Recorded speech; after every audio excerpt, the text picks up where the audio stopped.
Welcome to daily news analysis with Bharat. Phone tapping కేసులో SIT విచారణకు KCR attend కాబోతున్నారు. నందినగర్ నివాసంలోనే ఆయన సిట్ అధికారులకు అందుబాటులో ఉండబోతున్నారు. ఎర్రవల్లి ఫామ్ హౌస్ లో కేటీఆర్ హరీష్ తో పాటు లాయర్లతో చర్చల తర్వాత సిట్ ముందుకు రావాలని ఆయన నిర్ణయించారు. విచారణకు వస్తానని చెప్తూనే సిట్ తీరుపై విరుచుకుపడ్డారు కేసీఆర్. తన ఇంటి గోడకు నోటీస్ ఎలా అతికిస్తారని క్వశ్చన్ చేశారు. మరోవైపు రేపు రాష్ట్ర వ్యాప్తంగా నిరసనలకు కేటీఆర్ పిలుపునిచ్చారు. కేసీఆర్ విచారణతో ఫోన్ ట్యాపింగ్ కేసుకు ఎండ్ కార్డ్ పడుతుందా? కేసీఆర్ విచారణ ప్రభావం మున్సిపల్ ఎన్నికల్లో ఏమైనా పడనుందా? అసలు కాంగ్రెస్ ప్లాన్ ఏంటి? ఇదే టాపిక్ పై అనాలిసిస్ చేద్దాం ఇవాల్టి డిఎన్ఏలో. Good evening Bharat. Good evening. Yeah, KCR వస్తా అంటూనే సిట్ కి మాత్రం మంచి స్ట్రాంగ్ క్వశ్చన్స్ వేశారు. ఎలా చూడాలి? ఆయన మార్క్ చూపించారనుకోవచ్చా? అంటే ఆ 6 పేజీల లెటర్ చాలా బాగా డ్రాఫ్ట్ చేశారు. అంటే కేసీఆర్ పాయింట్ ఆఫ్ వ్యూ అన్ని చెప్తూనే ఏదో నార్మల్ గా అటెండ్ అవుతూ అంటే ఉండకపోదు. బట్ ఆయన లీగల్ గా ఉన్న ఇష్యూస్ అన్నిటి కూడా రేజ్ చేశారు. నోటీస్ ఎట్లా తప్పు అవుతుంది అన్నది 3 గ్రౌండ్స్ లో, నేను ఇంతకుముందు ఒక 1 అవర్ బ్యాక్ దాన్ని వివరించాను. 3 గ్రౌండ్స్ చెప్పారు ఆయన. ఒకటి, ఎలక్షన్ సెక్షన్ 160 సిఆర్పిసి ఎక్కడ నివాసం ఉంటే అక్కడికి వెళ్లాలని చెప్తుంది. అంతే తప్ప ఎలక్షన్ అఫిడవిట్ లో చెప్పిన దాని ప్రకారం లేకపోతే అడ్రస్ అసెంబ్లీలో ఎక్కడ అడ్రస్ ఉంటే అక్కడికి వెళ్ళమని చెప్పట్లేదు. సో నేను అక్కడ ఎర్రవెల్లిలో నివాసం ఉంటున్నా అన్న విషయం చాలా సంవత్సరాలుగా అందరికీ తెలుసు కాబట్టి అక్కడికి వచ్చి విచారించకుండా ఈ గోడకు నోటీస్ అంటించడం ఏదైతే ఉందో అది సత్యకుమార్ యాదవ్ వర్సెస్ సిబిఐ కేసులో సుప్రీంకోర్టు స్పష్టంగా చెప్పింది.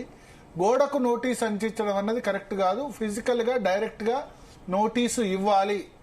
ఇవ్వకుండా అన్నోన్ వ్యక్తులు అంటే గుర్తు తెలియని వ్యక్తులు వచ్చి మా నందినగర్ నివాసంకి వచ్చి ఆ సిట్టా కాదా నాకు తెలియదు, అన్ఐడెంటిఫైడ్ అని చెప్పారు. గుర్తు తెలియని వ్యక్తులు వచ్చి అక్కడ నోటీస్ అంటించి వెళ్లారు. ఒకవేళ అంటించింది కనుక మీ సిట్టే అయితే అది చాలా తప్పు. ఎందుకంటే సుప్రీంకోర్టు జడ్జిమెంట్ ప్రకారం ఫిజికల్ గా ఇవ్వాలి తప్ప నోటీసులు ఎలక్ట్రానిక్ పరంగా లేకపోతే వేరే కమ్యూనికేషన్ పరంగా ఇవ్వడం అన్నది కరెక్ట్ కాదు అని చెప్పారు.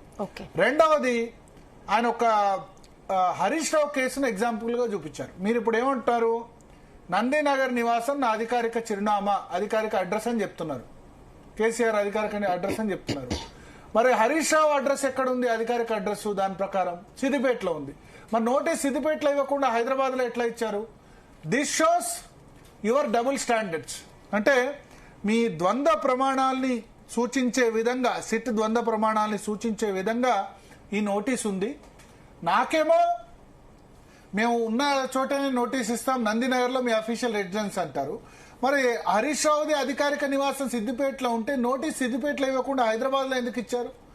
మూడోది, మీకు జూబ్లీ హిల్స్ అసలు జ్యూరిడిక్షనే లేదు. జూబ్లీ హిల్స్ పోలీస్ అధికారిగా మీరు ఇచ్చారు కదా, నేను జూబ్లీ హిల్స్ లో నివాసం ఉండట్లేదు, ఆ చుట్టుపక్కల ప్రాంతాల్లో కూడా నివాసం ఉండట్లేదు అని చెప్తూ ఏపీ హైకోర్టు ఇచ్చిన జడ్జిమెంట్ కూడా కోట్ చేస్తూ ఇవన్నీ తప్పులు ఉన్నాయి, దీని ప్రకారం అయితే ఈ నోటీసు చెల్లదు, నేను ఇగ్నోర్ కూడా చేయొచ్చు. కానీ భారత రాజ్యాంగాన్ని గౌరవించే వ్యక్తిగా, మాజీ ముఖ్యమంత్రిగా, ప్రస్తుత శాసనసభ ప్రతిపక్ష నేతగా, ఒక భారతదేశ పౌరుడిగా నేను దీన్ని సమర్థిస్తున్నాను. అంటే నోటీస్ ఇన్వెస్టిగేషన్ కు కోఆపరేట్ చేయాలనుకుంటున్నాను, అందువల్ల ఈ విచారణకు హాజరవుతాను అని చెప్పి ఆయన చివరిగా చెప్తూ నందినగర్ నివాసంలో 3 గంటలకు అందుబాటులో ఉంటానని చెప్పారు. సో అల్టిమేట్ గా ఇప్పుడు నందినగర్ లో అయితే అవైలబుల్ ఉంటారు. రాష్ట్ర వ్యాప్తంగా క్యాడర్ కూడా వస్తుంది. అయితే మున్సిపల్ ఎలక్షన్స్ ఉన్నాయి బీఆర్ఎస్ కు, అదొకటి ఇబ్బంది. చాలా చోట్ల అందరూ బీఆర్ఎస్ లీడర్స్ కూడా 117 మంది లీడర్స్ కు 117 ఇన్ఛార్జెస్ ఇచ్చేశారు. మెయిన్ లీడర్స్ అంతా కూడా మున్సిపల్ ఎలక్షన్ లో ఫోకస్ అయి ఉన్నారు. సో రాష్ట్ర వ్యాప్తంగా ఎక్కడికక్కడ నిరసనలు చేపట్టాలని పిలుపునిచ్చారు. సో మాట్లాడదాం. మనతో పాటు స్టూడియోలో ఇస్మాయిల్ గారు తెలంగాణ జాగృతి నుంచి ఉన్నారు, దిలీపాచారి గారు భారతీయ జనతా పార్టీ నుంచి జాయిన్ అవుతున్నారు, శరత్ గారు అడ్వకేట్ గారు జాయిన్ అవుతారు, అదేవిధంగా తెలంగాణ విఠల్ గారు కూడా డిబేట్ లో జాయిన్ అవుతారు, కాంగ్రెస్ పార్టీ నుంచి కాలు సుజాత గారు జాయిన్ అవుతారు. సో ముందుగా దిలీపాచారి గారు, సో ఎట్లా చూస్తారు ఈ నోటీసుల ఇష్యూని? ఇప్పుడు మళ్ళీ కేసీఆర్ అయితే నేను రేపు అటెండ్ అవుతాను నందినగర్ లో, బట్ మీరు ఇచ్చింది అయితే పూర్తిగా తప్పు మీరు చేసిన ప్రొసీజర్ అంతా తప్పు, బట్ నేను అటెండ్ అవుతాను అంటారు. నమస్తే అండి. ముందుగా జీ న్యూస్ ప్రేక్షకులకి, అదేవిధంగా కో ప్యానలిస్టులకి గుడ్ ఈవినింగ్. ఇప్పుడు ఈరోజు మేము చెప్తున్న అంశమే మళ్ళీ మళ్ళీ పునరావృతం అవుతుంది. ఇది ఒక ఎడతెగని టీవీ సీరియల్ లాగా జరుగుతుందని చెప్పి మేము మొదటి నుంచి చెప్తా ఉన్నాము.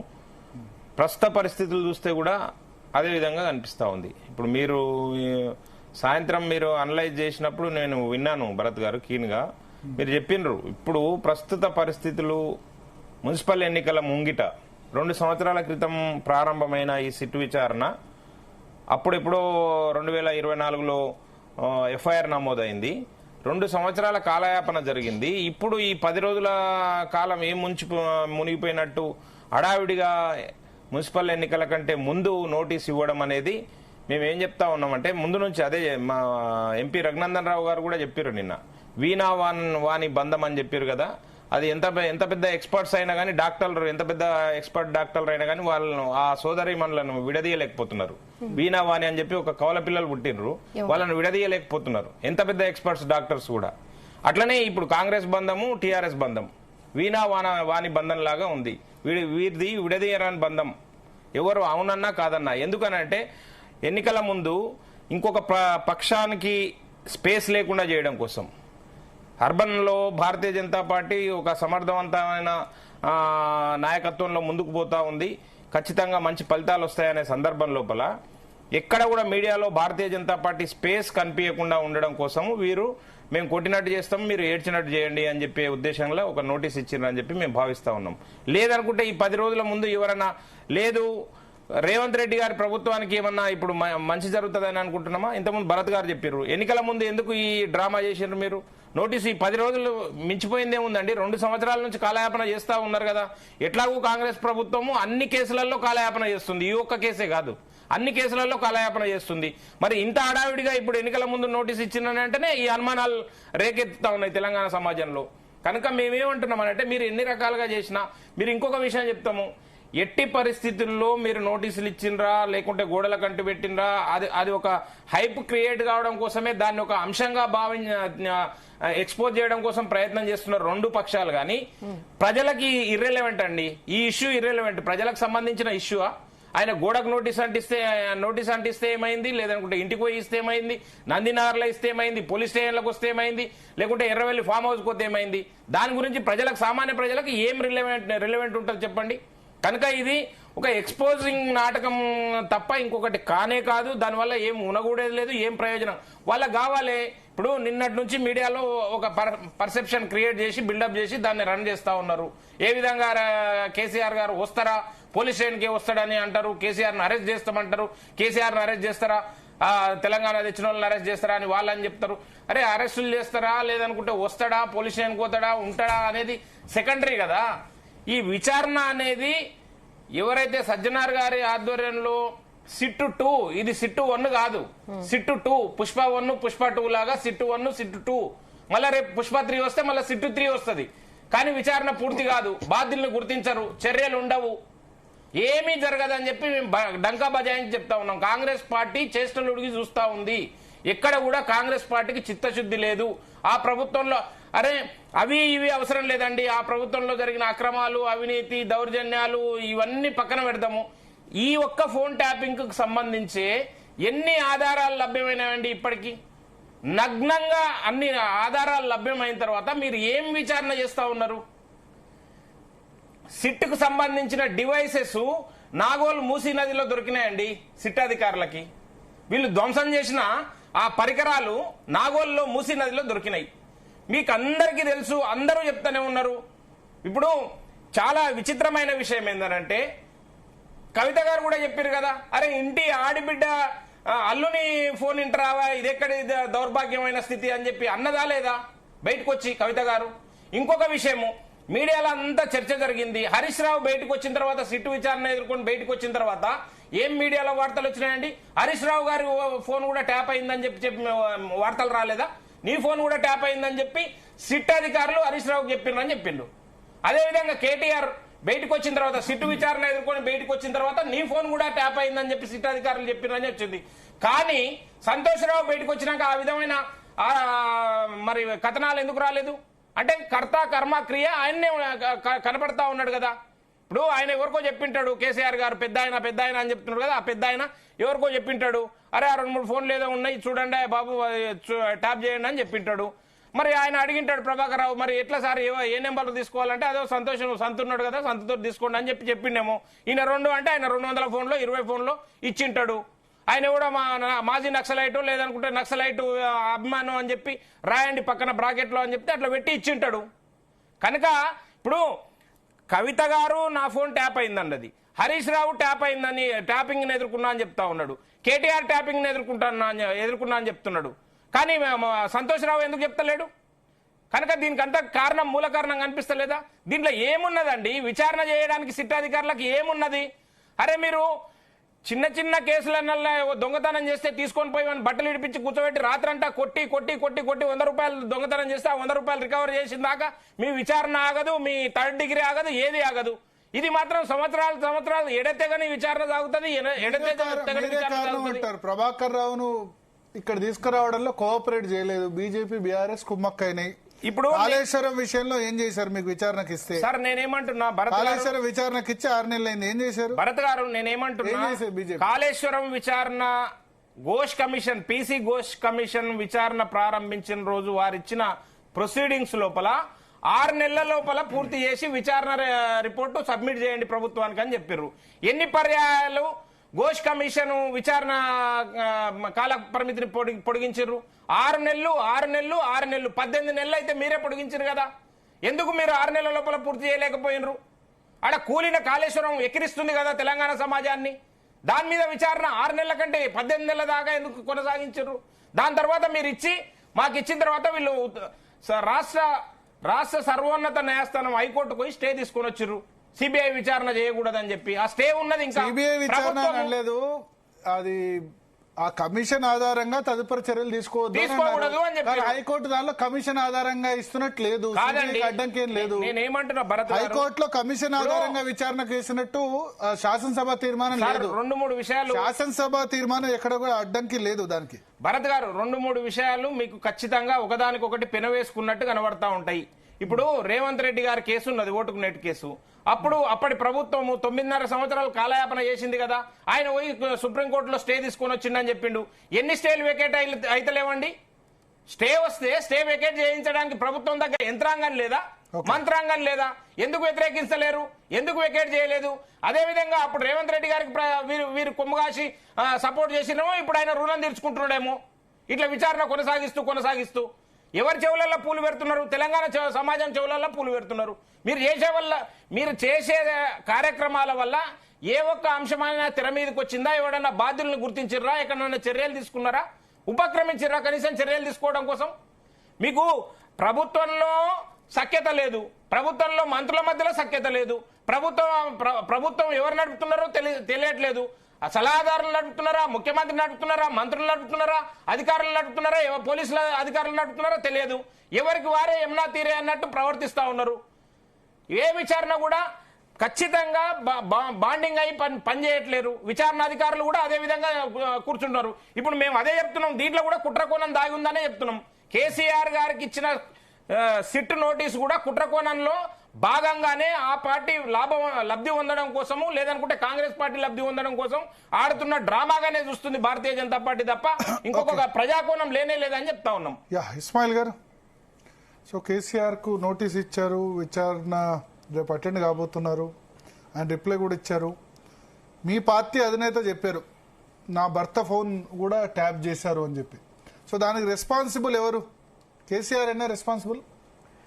ఇవాళ ఈ రాష్ట్ర మాజీ ముఖ్యమంత్రిగా పనిచేసినటువంటి కేసీఆర్ గారికి సిట్ నోటీసులు వచ్చిన సందర్భంలో ఆయన నుంచి వచ్చిన స్పందన మీద ఇవాళ మనం మాట్లాడుకుంటా ఉన్నాం. ఇది ప్రజాస్వామిక దేశం, మరీ ముఖ్యంగా ప్రజాస్వామ్యాన్ని పరిరక్షించాల్సినటువంటి బాధ్యత కలిగినటువంటి వాళ్ళు, అటు అధికారులైనా ఇటు రాజకీయ నాయకులైనా ద్వేషంతో కూడినటువంటి వ్యవహారాలు జరపకూడదు, తర్వాత స్వార్థంతో కూడినటువంటి వ్యవహారాలు జరపకూడదు. నిష్పక్షపాతంగా విచారణ ఉండాలి. ఏదైనా ఆరోపణ వచ్చినప్పుడు ఆరోపణ ఎదుర్కోవడానికి కూడా సిద్ధంగా రాజకీయ నాయకులు ఉండాల్సిన అవసరం ఉన్నది. అయితే ఇవాళ జరిగిన పరిణామం ప్రత్యేకంగా చూస్తే తనకు సిట్ నోటీసులు అంటించే విషయంలో అధికారులు నందినగర్ ఇంటి దగ్గర అంటించి వెళ్లారు అనేటటువంటి అంశం మీద ఆయన అభ్యంతరాలు వ్యక్తం చేయడాన్ని నేను కూడా చూసినాను. అయితే ఇప్పుడు దాని మీద కూడా మనం మాట్లాడుకున్నప్పుడు నిజానికి ఈ రాష్ట్రానికి మాజీ ముఖ్యమంత్రిగా పనిచేసినటువంటి వ్యక్తి అట్లా ఎవరో అనామకుల్లాగా వచ్చి పెట్టాల్సిన అవసరం లేదు. నిజంగానే చిత్తశుద్ధి ప్రభుత్వానికి ఉండుంటే గనక ఆయన ఎక్కడ ఉంటున్నాడో తెలుసు. తర్వాత అధికారులు గతంలో వెళ్ళినారు, మధ్య సందర్భాల్లో వెళ్ళినారు, ఆహ్వానాలు ఇవ్వడానికి మంత్రుల్ని పంపించినారు. అటువంటప్పుడు ఆ నోటీసులు మాత్రం అది కూడా రాత్రిపూట వచ్చి ఎవరో అనామకుల్లాగా ఇచ్చి వెళ్ళడాన్ని మాత్రం ఖచ్చితంగా తప్పుపట్టాల్సిందే.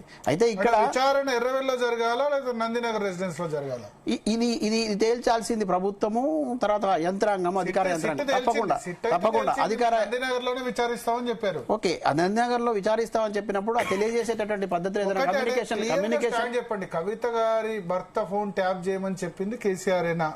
మాకైతే మేము మొదటి నుంచి చెప్తా ఉన్నాం, మళ్ళీ ఇప్పుడు కూడా చెప్తా ఉన్నా. అక్కడ మొదట మేము అనుమానించినటువంటి వ్యక్తి ఎవరైతే ఉన్నారో సంతోష్రావుకు సంబంధించి ఆయన మీద మొదటి నుంచి చెప్తా ఉన్నాం. నిజానికి పోలీసు అధికారులు కూడా దాన్ని చాలా సందర్భాల్లో విచారణలో కూడా చెప్పినట్టుగా మాకు సమాచారం ఉన్నది. పెద్ద ఆయన చెప్పినాడనే పేరుతోని ఆయన అక్కడ ఉండి నడిపించినటువంటి తతంగంలో ఆయనకు తెలుసా లేదా పెద్ద ఆయనకు మాకు తెలియదు. కానీ నడిపించింది వ్యవహారం మాత్రం సంతోష్రావు కన్సర్న్లో జరిగిందనేటువంటి మాట మాత్రం వాస్తవం. ట్యాపింగ్ ఎందుకు చేయాల్సి వచ్చింది అనిల్ గారిది? వాళ్ళ సొంత కుటుంబంలో నేనేమంటున్నానంటే మనం కూడా మీడియా కథనాలు తర్వాత మనకు వచ్చినటువంటి లీక్స్ ఆధారంగానే చాలా విషయాలు మాట్లాడినాం. కానీ వాళ్ళ కుటుంబంలో ఉన్నటువంటి వ్యక్తులు సంతోష్ జయించిన సంతోష్ ఫోన్ ట్యాపింగ్ చేయమని అనిల్ గారిది చేయమని చెప్పేందుకు ఎందుకు నేను అక్కడికే వస్తున్నానా? వాళ్ళ సొంత కుటుంబంలో సంతోష్రావు కుటుంబంలో ఉన్నటువంటి వ్యక్తుల ఫోన్లే ట్యాప్ చేసినారని పోలీసు అధికారులు బయట విచారణలో చెప్పినట్టుగా మనకు తెలుస్తా ఉన్నది. ఇక సొంత కుటుంబంలో ఉన్న వ్యక్తుల మీదనే ఆయనకు నమ్మకం లేనటువంటి పరిస్థితిలో ఉన్నవాడు తనకు ఎప్పటికైనా రాజకీయంగా ప్రత్యర్థిగా ఉంటారు, లేదంటే రాజకీయంగా తనకు ఎదుగుదలకు అడ్డుగా ఉంటారని భావించినాడా, లేదంటే ఈయన చేసే అక్రమాలు అరాచకాలను ఎప్పటికప్పుడు తెలియజేసేటట్టు ప్రయత్నం చేస్తున్నారు ఈ కుటుంబం నుంచి అని అనుకున్నాడా? లేదు, ఇంకెప్పటికైనా ఈ పెద్ద ఆయన ఉన్నంత కాలం నాదే నడుస్తుంది కాబట్టి నా మాట ఇక్కడ చెల్లుబాటు ఉంది కాబట్టి దాన్ని దుర్వినియోగపరచాలనుకున్నాడు. మొత్తంగా ఆయన దురుద్దేశంతో కూడినటువంటి పద్ధతిలో ఆయన వ్యవహరించినాడు కాబట్టి అక్కడ ఆ ప్రమాదం జరిగిందని మేము భావిస్తా ఉన్నాం. ఇప్పుడు కూడా బాధితులుగానే ఉన్నాం. మేము బాధితుల వైపు నుంచి బాధితులుగానే ఇవాళ కూడా మేము ఒకవేళ విచారణకు వెళ్లాల్సి వచ్చినా ఈ విచారణ జరుగుతున్న కాళేశ్వరం నోటీసులప్పుడు కవిత స్పందించిన తీరు నాకు గుర్తుంది. మొత్తం భూమి బద్దలవ్వాలి, కేసీఆర్ కు నోటీసులు ఇస్తారా అని చెప్పి దీక్ష చేశారు.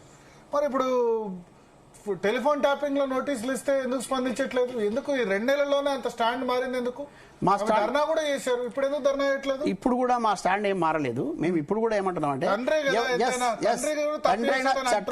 చట్టం ముందు ఎవరైనా ఒకటేనండి. మాకు ఇప్పుడున్న పరిస్థితిలో న్యాయం మరి చట్టం ముందు ఎవరో ఒకటే. కాళేశ్వరం విషయంలో అవును, కాళేశ్వరం విషయంలో కూడా నేనేమంటున్నా, ఆ రోజు అక్క మాట్లాడింది కానీ ఈ రోజు మీరు లేవనెత్తిన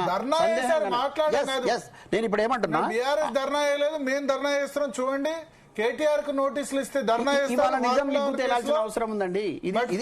నిజం నిగ్గు తేలాల్సిన అవసరం ఉన్నది. ఎవరు దోషులో తేలాల్సిన అవసరం ఉన్నది. ఎవరు ఈ దారుణానికి ఒడిగట్టినారో తేలాల్సిన అవసరం ఉన్నది. విషయంలో నిజం నిగ్గు తేలద్దా? 100% తేలాల్సిందే. అప్పుడు కూడా ఎవరైతే బాధ్యులు ఉన్నారో, ఎవరి భుజం మీదనో తుపాకీ పెట్టి కాల్చే ప్రయత్నం అప్పుడు జరిగిందో వాళ్ళకి సంబంధించినట్టు వాళ్ళు జరుగుతున్నప్పుడు ఇంత అక్రమ పద్ధతిలో ఆయనకు తెలియకుండా జరిగింది అనేటువంటి విషయం వచ్చి ఆయన దాకా వచ్చినా కూడా మీరు స్పందించట్లేదు అనేటువంటి విషయాన్ని ఆమె ఆవేదన కేసీఆర్ మీద నోటీసులు ఇస్తారా, భూకంపం బద్దలు కావాలని ధర్నా చేసిన కవిత ఇప్పుడు ఎందుకు మౌనంగా ఉన్నారు? ఇవాళ మేము చట్టానికి విషయంలో ఆ రోజు కాంగ్రెస్ ప్రభుత్వాన్ని తప్పు పెట్టారు. కేటీఆర్ కు వస్తే నోటీసులు ఒక విధంగా, కేసీఆర్ కు వస్తే ఒక విధంగా నోటీసులు అని చెప్పారు. ఫోన్ ట్యాపింగ్ విషయానికి వచ్చేసరికి మీరు మారిపోయినారు. లేదు మేము ఇప్పుడు కూడా కేసీఆర్ కే నోటీసులు ఇస్తారా అని అన్నారు. ఇప్పుడు ఎందుకు అప్పుడు ధర్నా చేశారు? ఇప్పుడు ధర్నా పక్కన పెడితే కనీసం ఖండన కూడా లేదు. ఇప్పుడు కేసీఆర్ కే కాదండి, ఒకవేళ మాకు నోటీసులు వచ్చినా మేము వెళ్లాల్సిందే, చట్టానికి సహకరించడానికి సిద్ధంగా ఉండాల్సిందే.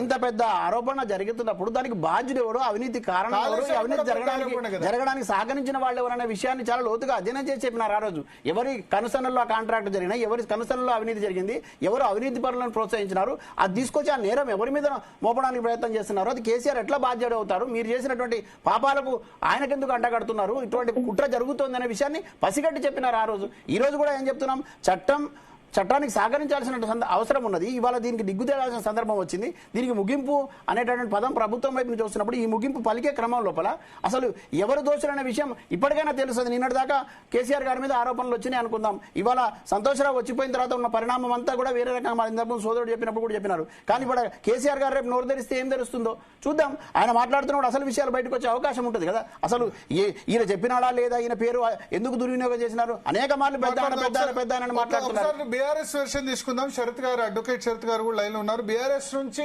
సత్యవతి రాథోడ్ గారు మాజీ మంత్రి జాయిన్ అయ్యారు. సత్యవతి గారు, జీ తెలుగు కోసం సమయం కేటాయించిన ధన్యవాదాలమ్మా. నమస్తే అన్న. అలాగే మీతో పాటు అక్కడ చర్చలో పాల్గొంటున్న ప్రతి ఒక్కరికి నమస్కారం. ఇప్పుడు నోటీసులు అన్నది సిట్ విధి నిర్వహణలో భాగం. సిట్ చాలా మందికి ఇంతకుముందు కేటీఆర్ కి ఇచ్చింది, హరీష్ రావుకి ఇచ్చింది, సంతోష్ కి ఇచ్చింది. కేసీఆర్ కు నోటీస్ ఇచ్చినప్పుడు ఎందుకు ఇంత ఇష్యూ చేస్తున్నారు? అదే నందినగరా, లేకపోతే మొన్న అసెంబ్లీ సమావేశాలు హాజరయ్యేందుకు నందినగర్కి వచ్చారు, ఉన్నారు.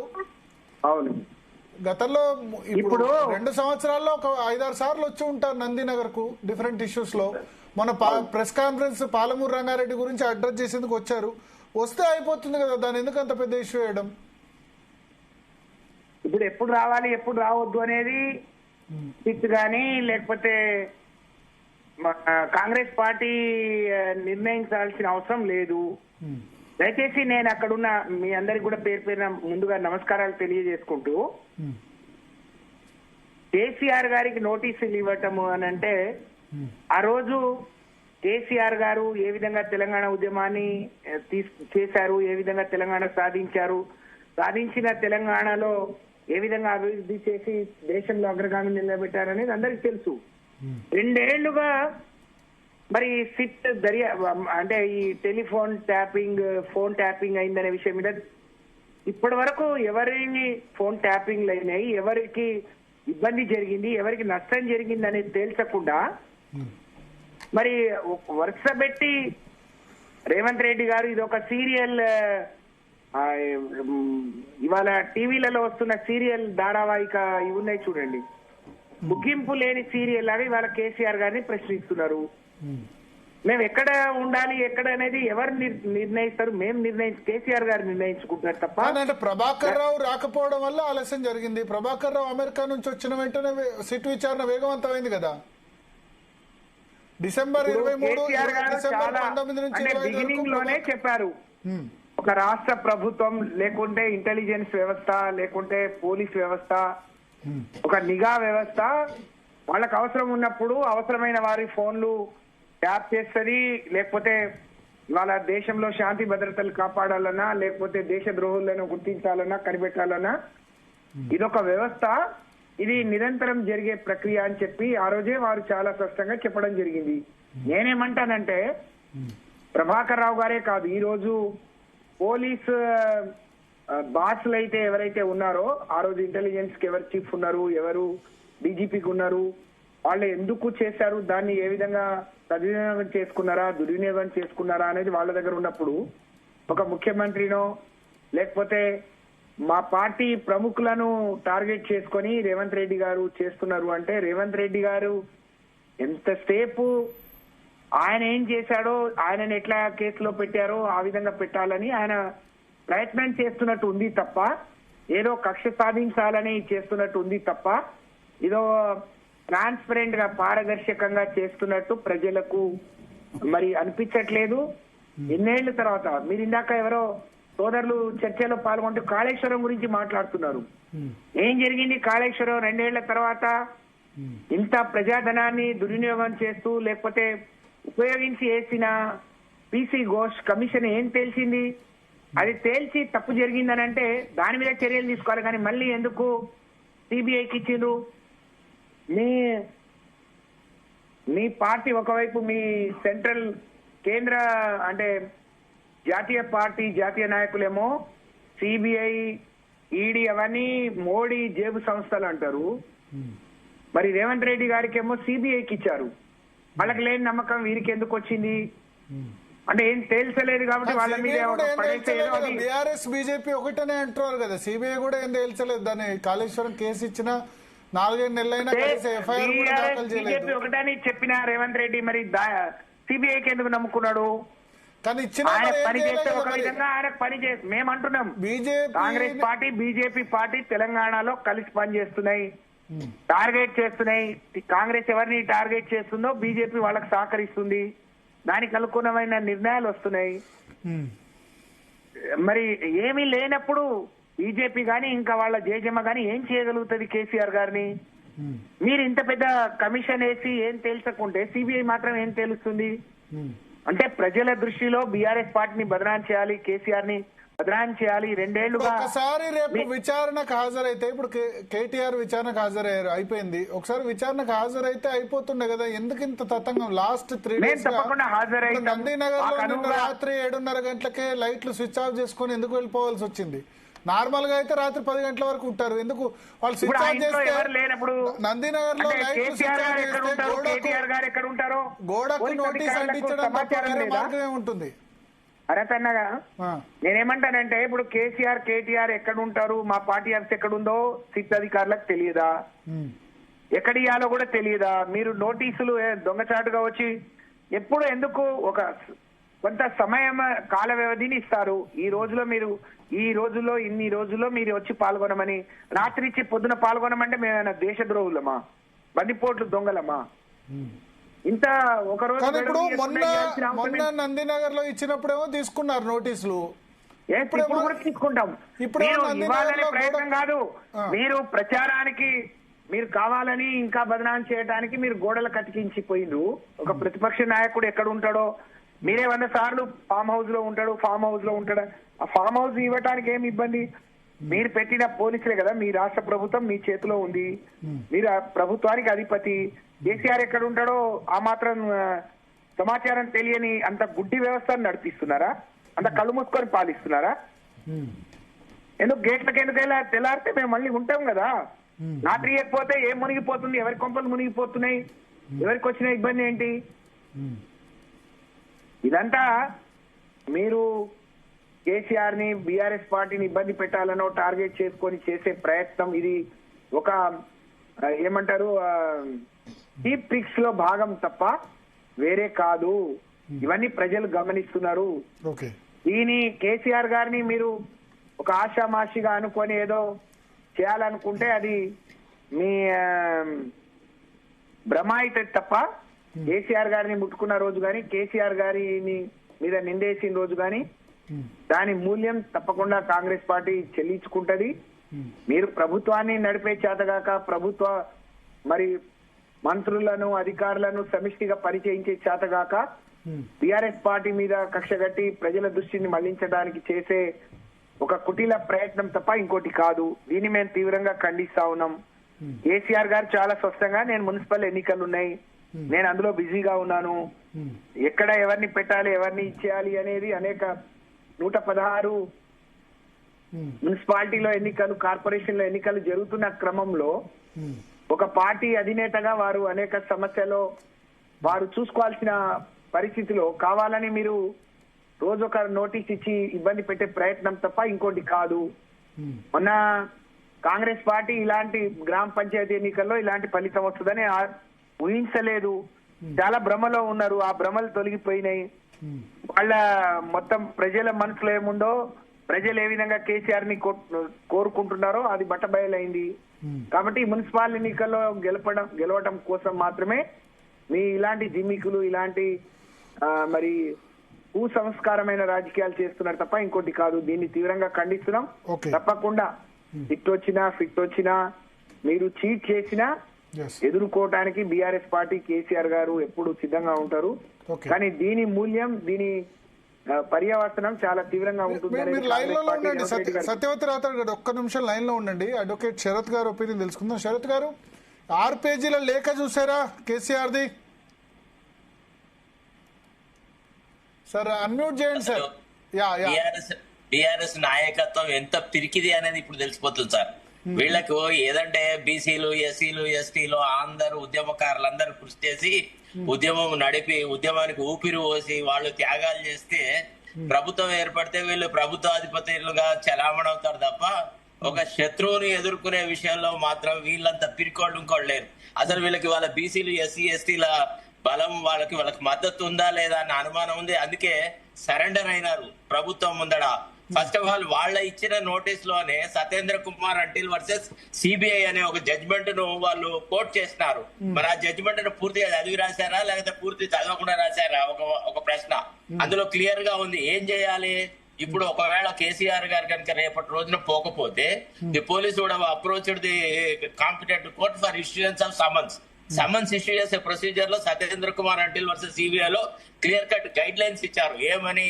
సమన్స్ ఇచ్చే ముందు కూడా నువ్వు ఆలోచించాలి. Issuing summons to a person without any proper reason would entail the magistrate concerned being sent to the judicial academy for training once again అని. వీళ్ళు ఏ గ్రౌండ్ మీద మెజిస్ట్రేట్ దగ్గరికి పోయేవాళ్ళు? ఏమని? కేసీఆర్ మాకు ఇన్వెస్టిగేషన్ తో సహకరించడం లేదు అని. What is the first document that the magistrate would have examined? The reply given by the KCR. అందులో ఎక్కడ ఉంది కేసీఆర్ సహకరించట్లేదని? కేసీఆర్ ఏం చెప్పినా నేను ఫలానా చోట ఉంటున్నాను, నా ప్రదేశం అది, మీరు ఇచ్చిన రోజున నాకు ఎన్నికల నామినేషన్ చివరి రోజు నేను ఈ రోజు రాలేను అని అన్నాడు. దీన్ని ఎట్లా మీరు how can you treat that this as a non cooperation towards the investigation? Why should I issue summons? Come on get out, go and examine him there only అని మెజిస్ట్రేట్ అంటుండే. గౌరవప్రదంగా వాళ్ళు వాళ్ళ స్థానాన్ని కాపాడుకోగలుగుతుండ్రి. కానీ వీళ్ళు భయపడ్డారు తిరిగి. అంటే రేపు అటెండ్ కాకుండా ఇప్పుడు ఆ లెటర్ లోనే చెప్పారు ఏంటంటే, అవునండి, ఇప్పుడు యుద్ధానికి ఆ లెటర్ లోనే ఏంటంటే నేను ఈ సమన్స్ ను ఈ నోటీస్ ను నెగ్లెక్ట్ చేయొచ్చు, కానీ భారతదేశ పౌరుడిగా మాజీ ముఖ్యమంత్రిగా ప్రతిపక్ష నేతగా నేను కోఆపరేట్ చేస్తాను అని అన్నారు. అది కాదండి సార్, ఆ మాట ఎందుకు అనాలి సార్? ఆ మాత్రం గౌరవం పోలీసులు ప్రదర్శించినప్పుడు వీ షుడ్ డిఫై. గాంధీజీ ఏం చెప్పినాడు? సహాయ నిరాకరణలో ఏం చెప్పినాడు? If a draconian law is faced, if a draconian law is imposed on the people of the state, they should oppose it, they should ignore, they should not cooperate అన్నారు. మనం Gandhian principles లో ఉన్నాం కదా. సహాయ నిరాకరణ చేసేది ఉండే, you are not following the due procedure. I have indicated you that I want to cooperate with you. You come to my place and examine me. Otherwise, you do whatever you want as per law అని. అప్పుడు magistrate దగ్గర ఎవరైనా అడుగుతుండ్రి, మెజిస్ట్రేటే అడుగుతుండే ఇందులో non cooperation ఎక్కడ ఉంది, ఎందుకు, ఏ కారణంతో మీరు సమన్స్ ఇవ్వమంటున్నారు? No, I don't see any reason to issue summons to KCR అంటే చచ్చుకుంటే ఇదే సజ్జనారు వీళ్లే వచ్చి కేసీఆర్ ను ఫామ్ హౌస్ లో ఎగ్జామిన్ చేసేవాళ్ళు. అంటే యుద్ధానికి వచ్చినప్పుడు ఎప్పుడు యాదగించుకోండి సార్, ఎదుటివాడు కత్తి విసిరితే కత్తి ఎత్తకపోతే, అంటే if somebody throws the gauntlet you should pick it up. That is called politics, that is called fight. అంతేగాని నేను అట్లా గౌరవంగా అనుకుంటున్నా దేశ పౌరుని మరి అట్లాంటప్పుడు ముందటే పోయి నేను అక్కడ అపియర్ అయితే ఫలానా రోజులు అని చెప్పేది. ఎందుకు నందీనగర్ లో కాదు నేను ఫామ్ హౌస్ లోకి రండి అని ఎందుకు అడిగినాడు? మరి అట్లా అడగాల్సిన అవసరం ఉంది. ఆయనతో ఎందుకు అడిగిచ్చినారు? ఆయనకి ఎవరు అడ్వైజ్ ఇచ్చినారో కానీ వాళ్ళు అసలు వాళ్ళకి బుద్ధి లేదు. వాళ్ళు అసలు ఏ రకంగా కూడా కేసీఆర్ గౌరవప్రదాన్ని భరతన్న మీది బుద్ధి లేదు, జ్ఞానం లేదు. ఒక అడ్వకేట్ ఉండి మాట్లాడాల్సిన మాట్లాడేవి బుద్ధి లేదు. అట్లా మేము కూడా తిరిగి అంటే అంటే ఎందుకండి ఇప్పుడు నిన్న మొన్నటి వరకు అందరూ సారీలు చెప్పి క్షమాపణలు చెప్తే ఇంకా జ్ఞానోదయం కాలేదా? ఏమన్నా నేను సత్యవతి గారు శరత్ గారు అంటుంది ఏంటంటే కేసీఆర్ కి అడ్వైజ్ ఇచ్చిన వాళ్ళని తిడుతున్నాడు. అవును వాళ్ళకి బుద్ధి లేదు అని మీరు ఎట్లా అంటారు? అంటే ఇంకెవరో అడ్వైస్ తీసుకొని మాత్రమే కేసీఆర్ గారు మాట్లాడగలుగుతారా? కేసీఆర్ గారికి ఎవరితో ఎట్లా ఈ రాష్ట్రాన్ని 10 ఏళ్లు ముఖ్యమంత్రిగా పాలించిన వాడు. ముఖ్యమంత్రి ఎట్లుండాలి? ఎంత భీకరంగా ఉండే కేసీఆర్ చాలా ఉంటారండి. మీరు ఎస్సీ ఎస్టీలకు చేయలేదు, భయపడ్డారు. మీరు ఎట్లా అంటారు? ఎక్కడ ఏ విషయంలో భయపడ్డాం? భయపడి కేసీఆర్ బలాన్ని చూసి భయపడి మీరు కాంగ్రెస్ పార్టీ వాళ్ళ ఇష్టం వచ్చినట్టు వ్యవహరిస్తుంది తప్ప కేసీఆర్ కాంగ్రెస్ కాదు. సత్యవతి రాథోడ్ గారు, శరత్ గారు కాంగ్రెస్ కాదు. ఆయన ఏమంటారంటే కాంగ్రెస్ కి ఎందుకు భయపడుతున్నారు? అసలు రేపు విచారణకు హాజరు కాకుండా ఉంటే అయిపోయేది అంటున్నారు. మేము చట్టాన్ని గౌరవిస్తున్నాం, మాకు న్యాయస్థానం పట్ల నమ్మకం ఉంది. తప్పకుండా మేము కేసీఆర్ గారు ఈ రాష్ట్ర న్యాయస్థానానికి అత్యంత గౌరవించే వ్యక్తి కాబట్టి వారికి ఉన్న నేను మున్సిపల్ ఎన్నికల్లో కొంత బిజీగా ఉన్నాను, నాకు ఇంకో సమయం ఇవ్వండి, అలాగే నేను ఫామ్ హౌస్ లో ఉంటాను లేదా పోలీస్ స్టేషన్ కు రాని ఇక్కడికి వస్తా అని ఆయన ఇంత ఇదిగా చెప్పిన తర్వాత ఆయనకు ఎందుకు ఒప్పుకున్నారు? లేకపోతే ఆయనకు సలహాలు ఇచ్చిన వాళ్ళకి బుద్ధి లేదు అని సరి అయింది కాదు కదండి. నిన్న మొన్న మనం చూసాం మీరు ఆగండి ఒకసారి, ఏదో తొందరపడి మాట్లాడుతున్నారు. మేము అన్న మాటలు మీరు ఫాలో కాలేదు. ఫస్ట్ ఆఫ్ ఆల్ నేను ఏమన్నానంటే నేను ఫాలో ఎవరికన్నా ఇది బుద్ధి లేని మాట, బుద్ధి లేదు అనడం కరెక్ట్ కాదండి.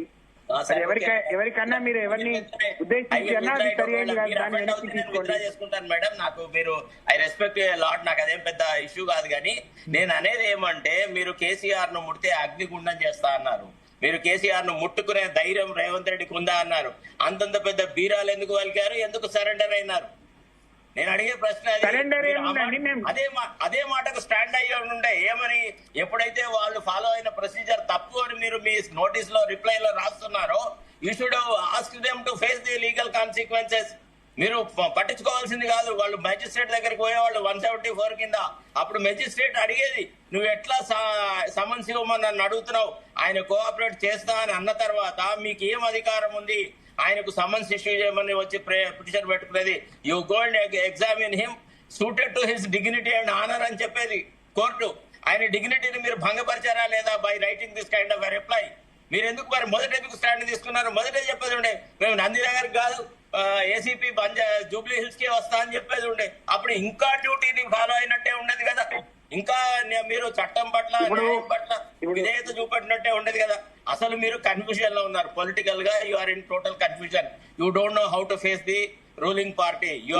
కన్ఫ్యూజన్ లో లేమండి, మేము చాలా క్లియర్ గా క్లారిటీ కనబడుతుందండి. రేవంత్ అనేది క్లియర్ గా తెలిసిపోతుంది. మీరు మేము తప్పు చేయలేదు వాళ్ళు ఎప్పుడు కూడా చాలా క్లారిటీగా ఏదైనా ఎదుర్కోవడానికి సిద్ధంగా ఉంటారు. మేము ఇక్కడ రావు అక్కడ రామని చెప్పడానికి ఇది investigation must be done in accordance with the procedure. The Supreme Court judgment Satyendra Kumar Antil versus CBI ఏదైతే మీరు కోర్ట్ చేసినారో అందులో క్లారిటీగా ఉంది. అందులో ఏముంది? అసలు యాక్చువల్లీ ఈ జడ్జ్మెంట్ వచ్చిందే కేసీఆర్ గవర్నమెంట్ లో ఉన్నప్పుడు. తీర్మాన్ మర్లను తర్వాత ఇతరుల మీద మీరు ఫాల్స్ కేసులు పెట్టి అనవసరంగా పోలీసు కస్టడీలోకి తీసుకొని జైళ్లలో పెట్టినాడు. ఇదే జడ్జ్మెంట్ బేసిస్ మీద నేను తీర్మార్ మల్లన్నను బయటకు తీసుకొచ్చిన, చక్రధర్ను బయటకు తీసుకొచ్చిన, అందరినీ మీరు ఎవరెవరి మీద అయితే దాడి చేస్తున్నారో వాళ్ళందరికీ ఇదే జడ్జ్మెంట్ బేసిస్ మీద నేను తీసుకొచ్చిన. అందుకే నేను ఆ జడ్జ్మెంట్ అన్నిసార్లు చదవాల్సి వచ్చింది. మేము ఆ రోజున ఎప్పుడైతే రిమాండ్ చేసిన తర్వాత ఆ మెజిస్ట్రేట్ ని మీద డిసిప్లినరీ యాక్షన్ తీసుకోవాలంటే ఆ మెజిస్ట్రేట్ వచ్చేసేసి ప్రొబేషన్ లో ఉండేది. ప్రొబేషన్ లో మీరు ఇప్పుడు వారు లీగల్ పాయింట్స్ మాట్లాడితే లీగల్ గా ఎక్కడ ఏం జరిగింది, ఏ జడ్జిమెంట్ ఏ విధంగా ఇచ్చింది, ఎవరికి అనుకూలంగా వచ్చిందో అది వారితో మాట్లాడియాలి. నేను ఏదైనా పొలిటికల్ డిబేట్ ఉంటే తప్పకుండా పొలిటికల్ గా ఎదుర్కొంటాం, కానీ మీరు లీగల్ గా అంటే మళ్ళీ లీగల్ ఒకటే మేము మొదటి నుంచి నమ్ముకుంది. సత్యవతి రాథోడ్ గారు ఒక క్వశ్చన్ శరత్ గారు అడుగుతుంది ఏంటంటే, అసలు రేపు అటెండ్ అయ్యేదే లేకుండా ఇన్ని పాయింట్స్ చెప్పినప్పుడు ఎందుకు భయపడ్డారు, ఎందుకు సరెండర్ అయ్యారు అని అంటారు. ఆయన ఏమంటారు? భయపడి కాదండి, అది గుర్తుపెట్టుకోవాలి. భయపడి కాదు, ఆయనకు అడ్వైజ్ ఇచ్చిన భయపడ్డట్టు ఎక్కడ? ఇప్పుడు అది కాదండి, అంత పెద్ద ధీరులు పరాక్రమవంతులే కదా మీరు. తెలంగాణ సాధించిన గొప్ప ఘనత సాధించిన వాళ్ళు కదా. తెలంగాణ మీరు మృత్యు నోట్లో తలకాయ పెట్టి తెచ్చిన వాళ్ళు కదా. ఎందుకు ఇంత పిరికి వాళ్ళు అయినారు? ఆనాడు మాలాంటి ఉద్యమకారులు ఉండేది. ఆనాడు శరత్ కుమార్ ఇంకా వేరే వాళ్ళు కూడా ఉన్నారు. ఇవాళ వాళ్ళు ఎవరు లేరు. సుజాత గారు ఇస్తాను అవకాశం. వెయిట్ మీరు తెలంగాణ ప్రజలను వంచినారు కాబట్టి ఉద్యమకారులందరూ మిమ్మల్ని వదిలెట్టినారు కాబట్టి మీకు ఇప్పుడు ధైర్య సాహసాలు ఇచ్చే వాళ్ళు ఎవరు లేరు కాబట్టి మీరు పిరికి వాళ్ళై సరెండర్ అయినారన్నాం. ఒకవేళ నిజంగా కేసీఆర్ ని కనుక ఈ కేసులో కేసీఆర్ ను ఏదన్నా రకంగా హెరాస్ చేస్తుంటే రేవంత్ రెడ్డికి చుక్కలు చూపెట్టుండే వాళ్ళు తెలంగాణ ప్రజలు. మీరు యుద్ధాన్ని మధ్యలోనే చూపిస్తారు. సమయం వచ్చినప్పుడు, సందర్భం వచ్చినప్పుడు రేవంత్ రెడ్డి గారిని మంచి చుక్కలు చూపిస్తారండి. సమయం ఏంది? ఇంతకంటే మంచి సమయం ఎక్కడ? మీకు పూర్తిగా దొరికిపోయినారు సిట్ వాళ్ళు తప్పు చేసినారు అనే సంగతి క్లియర్ గా జరిగిపోయింది. అసలు first of all order of accused ఎట్లా తయారవుతుందండి? ఏ అక్యూజ్ ని ఎప్పుడు అక్యూజ్డ్ 1, అక్యూజ్డ్ 2, అక్యూజ్డ్ 3 అని ఎట్లా అంటారు? Whether it is the police officer who has got the discretion to serialize everybody, depending on their complicity in the offence, they will be arraigned as accused. ఎట్లా last కి పిలిచినారు కేసీఆర్ ని? ఏ న్యాయ సూత్రాల ప్రకారంగా పిలిచినారు? ఏ criminal strategy? ఇదే మాట శరత్ గారు మీరు అడుగుతున్న మాటలు కాలువ శివత గారిని అడుగుదాం. కాలువ శివత గారు సిట్ చేసింది ఏమాత్రం కరెక్ట్ కాదు అంటారు కేసీఆర్. అసలు రేపు విచారణకు అటెండ్ కావాల్సిన అవసరమే లేదు. ఒకవేళ కోర్టులో ఛాలెంజ్ చేసినా మెజిస్ట్రేట్ దాన్ని ఒప్పుకునే వాళ్ళు కాదు అంటారు. గుడ్ ఈవినింగ్ అండి జీ న్యూస్ ప్రేక్షకులకి, నా తోటి పార్టిసిపెంట్స్ కి కూడాను. ఇప్పుడు అది రేవంత్ రెడ్డి వేసిందైతే కాదు కదా, సిట్ విచారణకి ఆదేశాలు ఇచ్చారు కానీ రేవంత్ రెడ్డి గారు ఏ సెక్షన్స్ పెట్టాలి, ఎవరిని పిలవాలి, ఎవరిని చేయాలి అని రేవంత్ రెడ్డి గారు డిసైడ్ చేయరు, ప్రభుత్వం డిసైడ్ చేయదు, పార్టీ డిసైడ్ చేయదు. ఒకవేళ కోర్టులో గనక ఒకవేళ ఇది లీగల్ పాయింట్స్ నాకు తెలియకపోయినా జనరల్ నాలెడ్జ్ గురించే నేను చెప్పదలుచుకున్నా. ఒకవేళ కోర్టుకు వెళ్ళింటే గనక శరత్ గారు చెప్పినట్ల అది డిస్పోజ్ అయ్యేదా లేకపోతే ఇది జడ్జి ఒప్పుకునేవాడు కాదా అనేది సెకండరీ. అది ఫస్ట్ ఆఫ్ ఆల్ నోటీస్ వచ్చిన తర్వాత మేము అటెండ్ కాము, మేము ఫామ్ హౌస్ కే రండి, మేము ఇక్కడ మాకు కుదరదు, ఎలక్షన్స్ ఉన్నాయని చెప్పడం అనేది ఎంత విడ్డూరమో నాకు అర్థం కావట్లేదు. ఎలక్షన్ అనే మాటకి కేసీఆర్ ఎంత దూరంలో ఉన్నాడో మనకు అందరికి తెలిసినటువంటి విషయమే. ఈ ఎలక్షన్ బిజీలో ఆల్రెడీ ఈ రోజు నామినేషన్లు అయిపోయినాయి. ఇంకా కేసీఆర్ ఎప్పుడు బిజీ ఉంటాడో నాకైతే తెలియదు కానీ క్యాంపెయినింగ్ లకైతే ఇప్పుడు నామినేషన్ అయ్యేంత వరకే టికెట్ల గోల ఉంటది. నామినేషన్లు అయిపోయిన తర్వాత కేసీఆర్ కి ఇంకేం పని ఉందో నాకు ఫామ్ హౌస్ లో నాకు తెలియదు. జనరల్ గా కేసీఆర్ అయితే ఇప్పుడు క్యాంపెయినింగ్ వెళ్ళాడు. నాకు తెలిసినటువంటి నేను అనుకుంటున్నది, నేను ఊహించింది కేసీఆర్ క్యాంపెయినింగ్ వెళ్ళాడు. మరి ఇంకేం పని ఉంది విచారణకు పిలిచినప్పుడు, వస్తావా రావా అనేది సెకండరీ. మరి ఎందుకు దీన్ని తిరస్కరించినో నాకు అర్థం కావట్లేదు. ఫామ్ హౌస్ కి వచ్చి సమ్మల్ని వస్తున్నారు, తిరస్కరించలేదు. ఎందుకు తిరస్కరించలేదని శరత్ గారు అంటారు. లేదు లేదు, వినండి. ఫామ్ హౌస్ కి వచ్చి సమ్మల్ని ఇయ్యాలి అనే మాటని మనము ఫామ్ హౌస్ కి వచ్చి సమ్మల్ని ఎందుకు ఇస్తారండి? ఆయన ఇల్లు అదే నివాసం, అక్కడే నివాసం ఉంటున్నా అని చెప్తున్నారు ఆయన. మీరు అంటారు కదా ఫామ్ హౌస్ లో ఉంటారు, ఫామ్ హౌస్ లో ఉంటారని తిట్టేందుకు మీరు యూజ్ చేస్తారు కదా. ఆయన ఫామ్ హౌస్ లో ఉంటున్నారనే విషయం.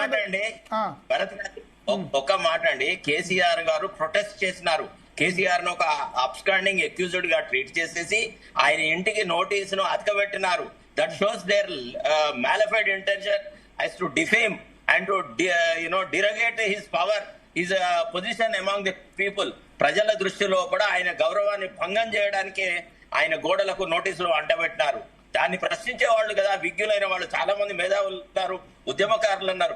కేసీఆర్ పట్ల ఉద్యమకారులకు ఎవరికి గౌరవం తగ్గలే. కేసీఆర్ ని అందరూ అభిమానిస్తారు. ఈ రోజు కూడా కేసీఆర్ కు పిలిస్తే డెఫినెట్లీ మిగతా వాళ్ళు మీరు శరత్ గారు వాయిస్ కట్ అవుతుంది, బట్ ఇంటెంట్ అర్థమైంది. ఆలో సుజాత గారు, గోడకు నోటీస్ అంటించడం ఎంత మేర కరెక్ట్? పోయి అక్కడ ఇవ్వచ్చు కదా, ఎర్రవెల్లి నివాసాల్లో ఇవ్వచ్చు కదా. అంటే అట్లా ఇయ్యాలనే రూల్ ఏమన్నా ఉందా? ఆయన అక్కడ నివాసం ఉంటారా అని చెప్పారు. ఒక్క నిమిషం, అట్లా ఇవ్వాలని రూల్ ఏమన్నా ఉంది? 160 సిఆర్పిసిలో ఉంది. 160 సిఆర్పిసిలో ఎక్కడ నివాసం ఉంటే అక్కడ ఉండాలని ఉంది. ఆయన అలా చెప్పలేదు కదా. మొన్నటి కూడా ఆయన నివాసం ఎలక్షన్ అఫిడవిట్ లో ఫామ్ హౌస్ పెట్టిండు అంటే. మరి హరీష్ రావు ఒక్క నిమిషం ఈ పాయింట్ కి వస్తున్నా. హరీష్ రావు ఎలక్షన్ ఒక్క నిమిషం హరీష్ రావు ఎలక్షన్ అఫిడవిట్ లో సిద్దిపేటలో పెట్టాడు. సిద్దిపేట పోయి నోటీస్ ఇచ్చారా? హైదరాబాద్ ఇంట్లో ఎందుకు నోటీస్ ఇచ్చారు? సిద్దిపేటలో ఉంటే కూడా లేదు, ఫామ్ హౌస్ నివాసం కాదండి. అది ఫామ్ హౌస్ లో ఉంటాడా, విల్లాలో ఉంటాడా, ఎక్కడ ఉంటాడా అన్నది ఆయన ఇష్టం. మీరు నివాసం కాదని మీరు ఎట్లా చెప్తారు? ఆయన ఫామ్ హౌస్ ఉంటాడా, లేకపోతే అపార్ట్మెంట్ లో ఉంటాడా, ఫ్లాట్ లో ఉంటాడా? మీరే ఫామ్ హౌస్ లో ఉంటాడని చెప్తారు. ఒకటి నేను ఒకసారి భరత్ గారు నేను ఒకటి అడుగుతున్నా, ఇది కాంగ్రెస్ కి అడుగుతున్నారేంటి నాకు అర్థం కావట్లేదు. మా ప్రభుత్వాన్ని అడుగుతున్నారు.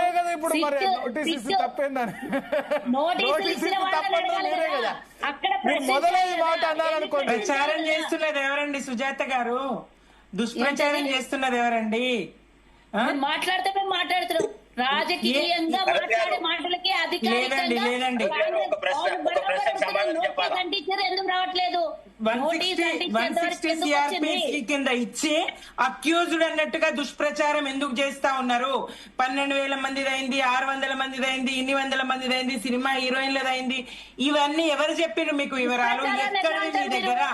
మిమ్మల్ని విచారిస్తే అయిపోతుంది కదా, సమాచారం మీ దగ్గర ఉంది కదా. మిమ్మల్ని విచారిస్తే అయిపోతుంది కదా. కేసీఆర్ గారి దగ్గర సమాచారం లేదు. కేసీఆర్ గారు చెప్పిండ్రు స్పష్టంగా ఇదివరకే మీడియా ముఖంగా, దీంతో ముఖ్యమంత్రికి ఏం ప్రమేయం ఉండదు. నిఘా విభాగం ఇంటెలిజెన్స్ వాళ్ళు ఎట్లా చేస్తారో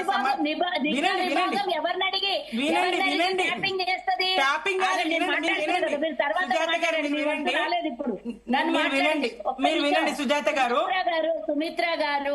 సుమిత్ర గారు నేను ఒకటి అడుగుతున్నా, విచారణ పూర్తి చేసినప్పుడు ఎవరున్నారో అందులో అనేది తేలిపోతుంది కదా. కేసీఆర్ చెప్పినంత మాత్రాన శుద్ధపూస అయిపోడు కదా. కేసీఆర్ మీ దగ్గర ఉన్నంత సమాచారం కేసీఆర్ గారి దగ్గర లేదండి. మీరు కాంగ్రెస్ వాళ్ళ దగ్గర ఉన్నంత సమాచారం సిట్టు వాళ్ళు చెప్పలేరు, కేసీఆర్ చెప్పలేరు. ఎట్లా తెలిసింది మీడియాకి? ఎట్లా తెలిసింది? ఎంత వివాదమైంది? సుమిత్ర గారు ఒక్క నిమిషం, సుజాత గారు చెప్పిన తర్వాత నెక్స్ట్ ఒకరి తర్వాత అదే నేను అడుగుతున్నాను. కేసీఆర్ దగ్గర సమాచారం ఎందుకు ఉంటది? కేసీఆర్ చేపించినప్పుడు కొత్త సమాచారం ఎందుకు ఉంటది? ఎవరిని ట్యాపింగ్ చేయాలన్నా కుటుంబ సభ్యులు అందరు కలిసి ఏం చేయాలన్నా చేసిండ్రు. చేసినాక ఇప్పుడు సరే సమాచారం మా దగ్గర ఉన్న విచారణ చేయాల్సిన వాళ్ళు విచారణ చేస్తారు కదా. కల్వ సుజాత ఫోన్ ట్యాపింగ్ అయిందని నేను పోయి అరెస్ట్ చేసుకొని రాలేను కదా. నా ఫోన్ ట్యాపింగ్ చేసిన వాళ్ళని దానికో పద్ధతి, అధికారులు, విచారణ, దానికి శిక్షలు, దానికి రకరకాలు ఉంటాయి. నేను ఈరోజు అధికారంలో ఉన్నా, పదవిలో ఉన్నా, నా ఫోన్ ట్యాపింగ్ అయినా నా మీద ఇష్టం వచ్చినట్లు ట్రోలింగ్ చేసినా నేను వెళ్ళి ఒక నిమిషం, ఫోన్ ట్యాపింగ్ జరిగిందా లేదా అన్నది పక్కన పెడితే కేసీఆర్ మాజీ ముఖ్యమంత్రి ఇంటికి అంటించి రావడం పట్ల దానివల్ల మీ కాంగ్రెస్ పార్టీకి ఏమైనా అడ్వాంటేజ్ అవుతుందని మీరు అనుకుంటున్నారా? పార్టీకి ఎందుకు సంబంధం పెట్టిండ్రు? పార్టీకి ఎందుకు సంబంధం పెట్టిండ్రు నేను అడిగేదానికి. పార్టీకి అన్నారు కదా తప్పేం లేదు నోటీస్ అంటిస్తే అని. మాకు సంబంధం లేదంటే అయిపోతుండేది. మీరు మొదలే అంటిస్తే తప్పేంది, నివాసం అక్కడనే అని అన్నారు. హరీష్ రావుకేమో సిద్దిపేటలో నోటీసు ఇవ్వాలి. మరి మీ లెక్క ప్రకారం సిట్ ఇక్కడ చేసిన డ్యూయల్ స్టాండర్డ్ ఏంటంటే ఎలక్షన్ అఫిడవిట్ లో ఏది చెప్తే అది అన్నారు కదా. ఎలక్షన్ అఫిడవిట్ లో హరీష్ రావుకు ఈ కోకాపేట ఇల్లు లేదు, అది ఆయన రెంట్ ఉండేది, ఆయన సొంత ఇల్లు సిద్దిపేట. మీరు అసెంబ్లీ రికార్డ్స్ లో చూసుకోండి. నోటీస్ హైదరాబాద్ లో ఇస్తారు. రెంట్ ఉంటే అది అడ్రస్ లో రాయలేదు. సిట్టు వాదన ఏంటంటే మీ ఇల్లు ఎలక్షన్ అఫీషియల్ రికార్డ్స్ లో నందినగర్ ఉంది కాబట్టి నందినగర్ లో నోటీస్ ఇచ్చామంటారు. మరి హరీష్ రావు సిద్దిపేటలో ఉంది, సిద్దిపేటలో కాకుండా హైదరాబాద్ లో ఎందుకు ఇచ్చారు నోటీసు? అదే అడిగారు కేసీఆర్, అదే అడిగారు సిట్టును. అది కాబట్టి నేను హాజరు కావాల్సిన అవసరం లేదన్నారు. కోర్టుకు పోయి అడగాల్సింది కోర్టుకు పోకుండా అదే చెప్పారు లెటర్ లో. ఇప్పుడు శరత్ గారు అంటుంది అదే, శరత్ గారు అంటుంది మీరు చేస్తున్న పాయింటే. శరత్ గారు అంటే భరత్ గారు నేను ఒక మాట చెప్తాను. సిట్ అనేది ఇట్ ఈస్ ఎ కైట్, అది ఒక పతంగి. రేవంత్ రెడ్డి ఆడిస్తున్న పతంగి, వాళ్ళ చేతిలో కీలు బొమ్మ అది. అందుకే వాళ్ళు అట్లా ప్రవర్తించారు. ఇవాళ కేసీఆర్ కు సింపథెటిక్ గా మనం మాట్లాడలేదు, కానీ ఒక పార్లమెంటరీ డెమోక్రసీలో ఒక ప్రతిపక్ష నాయకుడిని ట్రీట్ చేసే విధానం ఇది కాదు. ఈ రకంగా చెయ్యరు. ఒక అప్స్టాండింగ్ అక్యూజ్డ్ లాగా కేసీఆర్ ను ప్రొజెక్ట్ చేయడం కూడా ప్రజాస్వామ్య విలువలకు వ్యతిరేకము. అందుకోసమని మనం మాట్లాడుతున్నాం. అంతే తప్ప ఫోన్ ట్యాపింగ్ కరెక్ట్, ఇతరుల విషయాలు కరెక్ట్ అని మనం చెప్పడం మన ఉద్దేశం కాదు.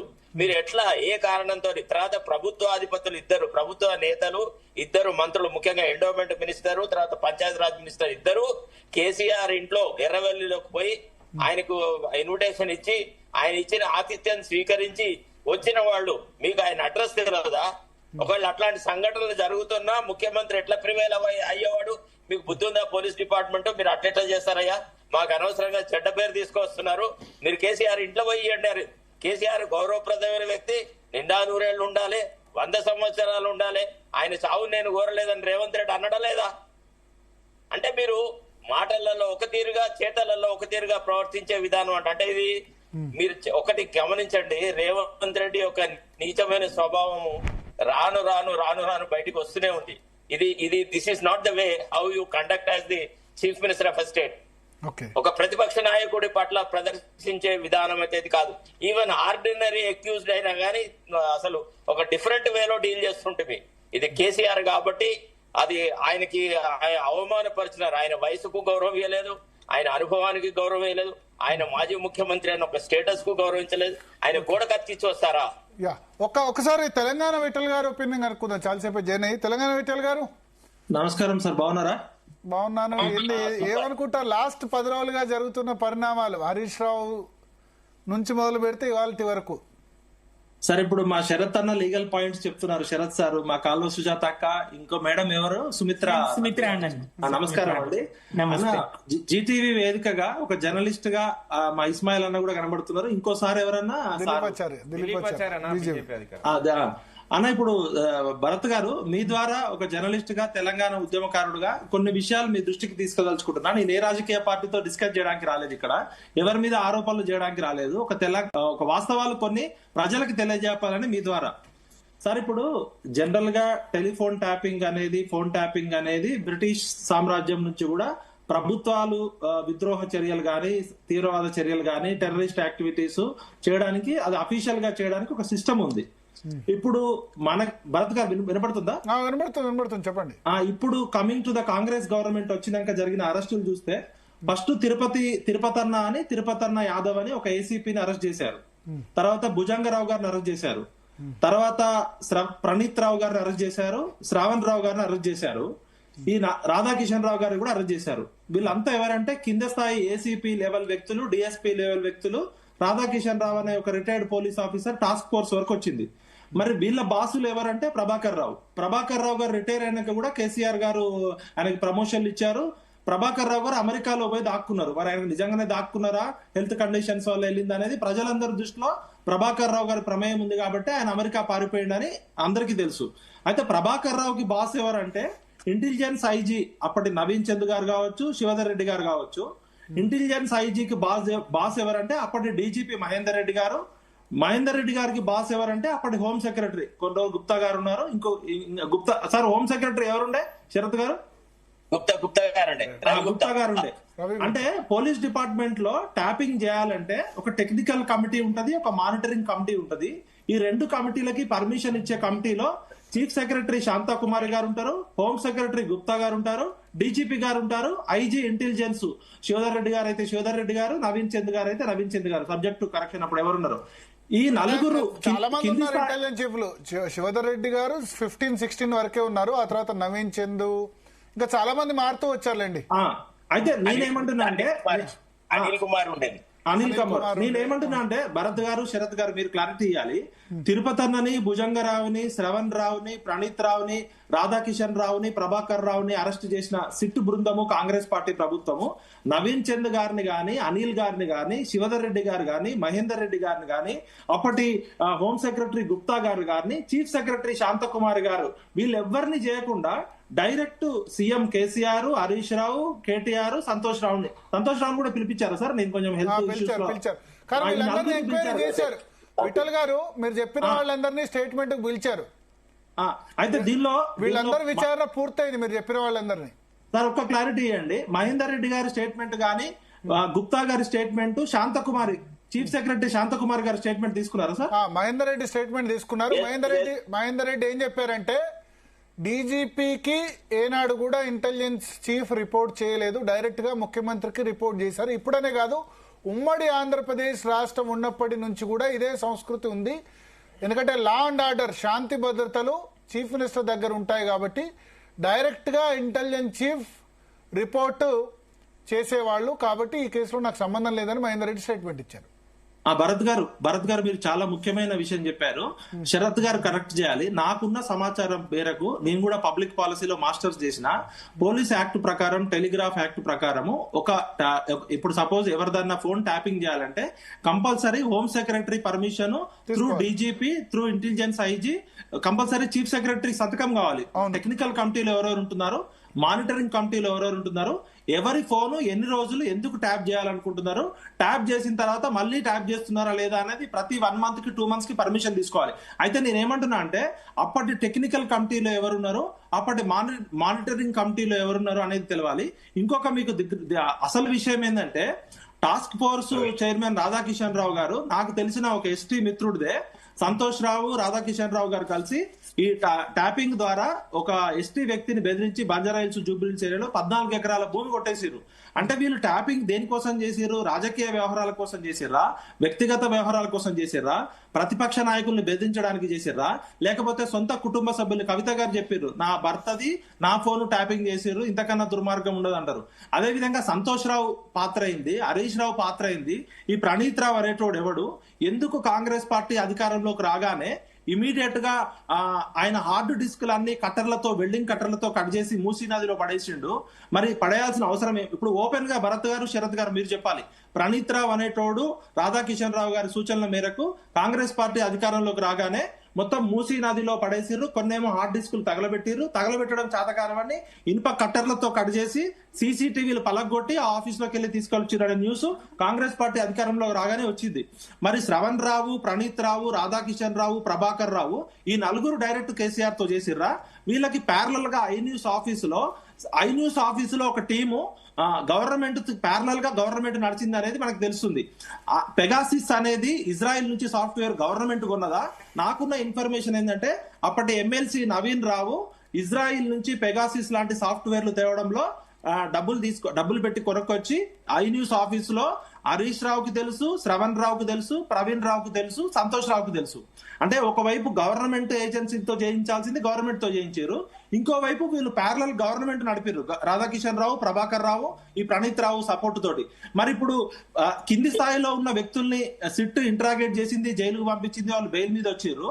పై స్థాయిలో ఉన్న నవీన్ చంద్ గారు గాని, అనిల్ గారు గాని, శివధర్ రెడ్డి గారు గాని, మహేందర్ రెడ్డి గారు గాని, శాంతా కుమార్ గారు గాని, గుప్తా గారు గాని, అంటే ఐపీఎస్ ఐఏఎస్ అధికారులు తప్పించుకుంటారు, కిందున్న వాళ్ళు మాత్రం బలవుతారు. అంటే డైరెక్ట్ హరీష్ రావు, కేటీఆర్, కవిత, మన సంతోష్ రావు, కేటీఆర్, హరీష్ రావు వీళ్ళు ముగ్గురే డైరెక్ట్ ట్యాపింగ్ చేశారు పోలీసులు సపోర్ట్ లేకుండా. మహేందర్ రెడ్డి గారు ఆ స్టేట్మెంట్ ఇవ్వడం అంటే డీజీపీ తన పోలీస్ బాస్ తన డిపార్ట్మెంట్ లో ఏం జరుగుతుందో తనకే తెలియదని స్టేట్మెంట్ ఇవ్వడం అంటే ఇంకా అంతకన్నా దారుణమైన వ్యవస్థ ఉండదు. దాని మీద శరత్ గారు, భరత్ గారు మీరు వివరణ ఇవ్వాలి. నేను ఏమంటున్నా అంటే నిన్న సంతోష్ రావు గారిని పిలిచినప్పుడు నాకున్న ఇన్ఫర్మేషన్ కేసీఆర్ గారు పేరేమన్నా చెప్పిండేమో.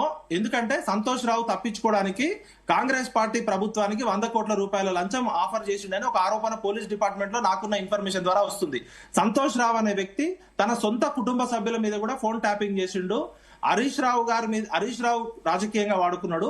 వ్యాపారస్తుల్ని బెదిరించడానికి, వ్యక్తిగత జీవితాల్లో ఒక ఆరోపణ చేసేటప్పుడు దానికి ఏదైనా బేసిస్ ఉండాలి కదా, సంతోష్ మీద, హరీష్ రావు మీద. నేనేమంటున్నా అంటే హరీష్ రావు, ఐ న్యూస్, ప్రణీత్ రావు, ఈ టీము ప్రణీత్ రావు కావచ్చు, హరీష్ రావు కావచ్చు, శ్రవణ్ రావు కావచ్చు, నవీన్ రావు కావచ్చు. నవీన్ రావు అనేటోడు పెగాసిస్ సాఫ్ట్వేర్ కొనడా లేదా? మీరు ఒకసారి నవీన్ రావుని పిలిచి సిటీకి పిలవమనండి. నవీన్ రావు పిలిచినట్టున్నారు, ఆల్రెడీ పిలిచారు. మరి హోమ్ సెక్రటరీ గుప్తా గారి పాత్ర ఏంది, శాంతకుమార్ గారి పాత్ర ఏంది, ఆ టెక్నికల్ కమిటీలో వాళ్ళ స్టేట్మెంట్ కూడా ఇచ్చారు. వాళ్ళు ఏం చెప్పారంటే వీళ్ళు మావోయిస్టుల నెంబర్లను మాకు ఇచ్చారు, మేము అప్రూవ్ చేసామని చెప్పారు. మరి అయితే ఇప్పుడు పిసిసి చీఫ్ మహేష్ కుమార్ గౌడ్ పేరు మహేష్ అని రాశారట. మహేష్ అంటే డాక్టర్ మహేష్ గౌడ్ అంటే మహేష్ అని రాసి ఆయన ట్యాపింగ్ పెట్టేశారు. అదే కదా రఘునందన్ ట్యాపింగ్ చేశారు. బండి సంజయ్ ఈటల కూడా ఏదో పేరు మావోయిస్ట్ సింపథైజర్స్ అని పెట్టి ట్యాపింగ్ చేశారు. భరత్ గారు నా పర్సనల్ ఎక్స్పీరియన్స్ చెప్తున్నా. నన్ను టాస్క్ ఫోర్స్ పోలీసులు అరెస్ట్ చేసినప్పుడు కేసీఆర్ ప్రభుత్వంలో నా ఫోన్ లాక్కున్నారు. నన్ను ఒక 50 కిలోమీటర్లు 60 కిలోమీటర్లు అర్ధరాత్రి ఒక 3-4 గంటలు తిప్పి ఎక్కడో పోలీస్ స్టేషన్ లో పెడితే అప్పుడు బండి సంజయ్ గారు ఢిల్లీ నుంచి మా ఇంటికి వచ్చి డీజీపీ గారిని రిక్వెస్ట్ చేసి విఠల్ గారిని వదిలిపెట్టేదాకా నేను ఇక్కడే కూర్చుంటా అంటే అర్ధరాత్రి 2 గంటలకి నన్ను వదిలిపెట్టారు. తెల్లవారుజాము 4 గంటలకి ఇంటికి తీసుకొచ్చారు. అప్పుడు నా ఫోన్ లాక్ చేసి ఉంది, పాస్వర్డ్ ఉంది, నా ఫేస్ ఐడి ఉంది. నా ఫోన్ ఓపెన్ చేసి ఇచ్చారు సార్ నాకు. నేను ఒక పోలీస్ ఆఫీసర్ అడిగితే, సార్ ఎంత టెక్నాలజీ ఫోన్ ఉన్నా కూడా మేము ఓపెన్ చేయగల సాఫ్ట్వేర్ ఉంది, మీరు చైనా డబ్బా ఫోన్లు వాడుకోండి అని ఉచిత సలహా ఇచ్చారు. అంటే ఫోన్లు ట్యాపింగ్ యాపిల్ ఫోన్, నా పాస్వర్డ్ ఉంది, నా పాస్ ఐడి. వాళ్ళు ఏం చెప్తారంటే మైక్రోఫోన్, మేము మీ ఫోన్ ఏం ట్యాప్ చేయము, డైరెక్ట్ మీ ఫోన్ స్పీకర్ ని ట్యాప్ చేస్తామని చెప్పారు. ఆఫ్ ద రికార్డ్ నాకు ఫ్రెండ్ పోలీస్ డిపార్ట్మెంట్ లో ఉన్న ఫ్రెండ్స్ చెప్పారు. నాది యాపిల్ ఫోన్, నాకు ఫేస్ ఐడి ఉంటది, పాస్వర్డ్ ఉంటది. అంటే ఎలాంటి ఫోన్ అయినా ట్యాప్ చేసే ఉందని నా పర్సనల్ అనుభవం. నేను వ్యక్తిగతంగా చెప్తున్నా, ఎవరి మీద చెప్పట్లేదు, నా అనుభవంతో చెప్తున్నా. ఇప్పుడు నేనేమన్నా అంటే నేను ఓపెన్ గా టీవీలోనే అందరిని చెప్తా, నాకేం ప్రాబ్లం లేదు. ఒక నిమిషం అమ్మా, భరత్ గారు ఇక్కడ ఏమైందంటే ఒక్క నిమిషం నా ఫ్లో మిస్ అయితే మళ్ళీ ఇంపార్టెంట్ పాయింట్స్ మిస్ అవుతుంది. భరత్ గారు ఇక్కడ సంతోష్ రావు అనేటోడు, నవీన్ రావు అనేటోడు, ప్రణీత్ రావు అనేటోడు, రాధాకిషన్ రావు అనేటోళ్ళు డీజీపీ మహేందర్ రెడ్డి గారికి తెలవకుండా చేసిరంటే మనము మహేందర్ రెడ్డి గారు ఫస్ట్ అసలు ఆ డీజీపీ పోస్ట్ లో అసమర్థుడు అని ఆయన ఒప్పుకున్నట్టు ఒప్పుకోవాలి. ఇంకొకటి హోమ్ సెక్రటరీ, ఇది రాజ్యాంగబద్ధ సంస్థ, ఇది రాజరికం కాదు కదా. కేసీఆర్ గుంపో లేకపోతే హరీష్ రావు గుంపో, సంతోష్ రావు గుంపో భరత్ గారు ఇది వ్యక్తిగతంగా చేయడం కాదు కదా. ఇది రాజ్యాంగబద్ధంగా ఒక డీజీపీ తనకి తెలవకుండా తన డిపార్ట్మెంట్ లో ప్యారలల్ గవర్నెన్స్ నడిచిందంటే మరి మహేందర్ రెడ్డి గారు కూడా శిక్షార్హుడే. ఆయన ఇంటెలిజెన్స్ ఐజీగా చేసిండు, సిటీ పోలీస్ కమిషనర్ గా చేసిండు, ఒక డీజీపీగా చేసి టీజీపీఎస్సీ చైర్మన్ గా చేసి నాకు తెలవకుండానే నన్ను డమ్మీ చేసిరని ఆయన స్టేట్మెంట్ ఇస్తే మరి అధికారంలో ఉన్నప్పుడు ఆయనలో ఎన్ని కుంభకోణాలు జరిగినాయి ఆయన చెప్పాలి. ఇప్పుడు ఇది ఒకటి మన దృష్టికి వచ్చింది, మరి రాకుండా టీజీపీఎస్ లో ఎన్ని చేసిర్రు, ఇంకా ఎన్ని స్కాములు ఎన్ని చేసిర్రు అంటే రాజ్యాంగబద్ధమైన వ్యవస్థ జరగలేదు. ఇక్కడ ఈవెన్ సంతోష్ రావు తన కుటుంబ సభ్యుల మీద కూడా అనుమానం కోసం చేసిండని ఆరోపణలు వస్తున్నాయి. కవిత మీద, కవిత గారి భర్త మీద చేసిండని ఆరోపణలు వస్తున్నాయి. అంటే వీళ్ళు ఫోన్ ట్యాపింగ్ అనేది రాజద్రోహానికి, టెర్రరిస్టులకి, నక్సలైట్లకు వాడాల్సింది వ్యాపారస్తులను బెదిరించడానికి, హీరోయిన్ల వ్యక్తిగత జీవితాల్లోకి అడగడానికి, కుటుంబంలో ఈవెన్ రేవంత్ రెడ్డి గారి హీరోయిన్ల విషయానికి వస్తే భరత్ గారు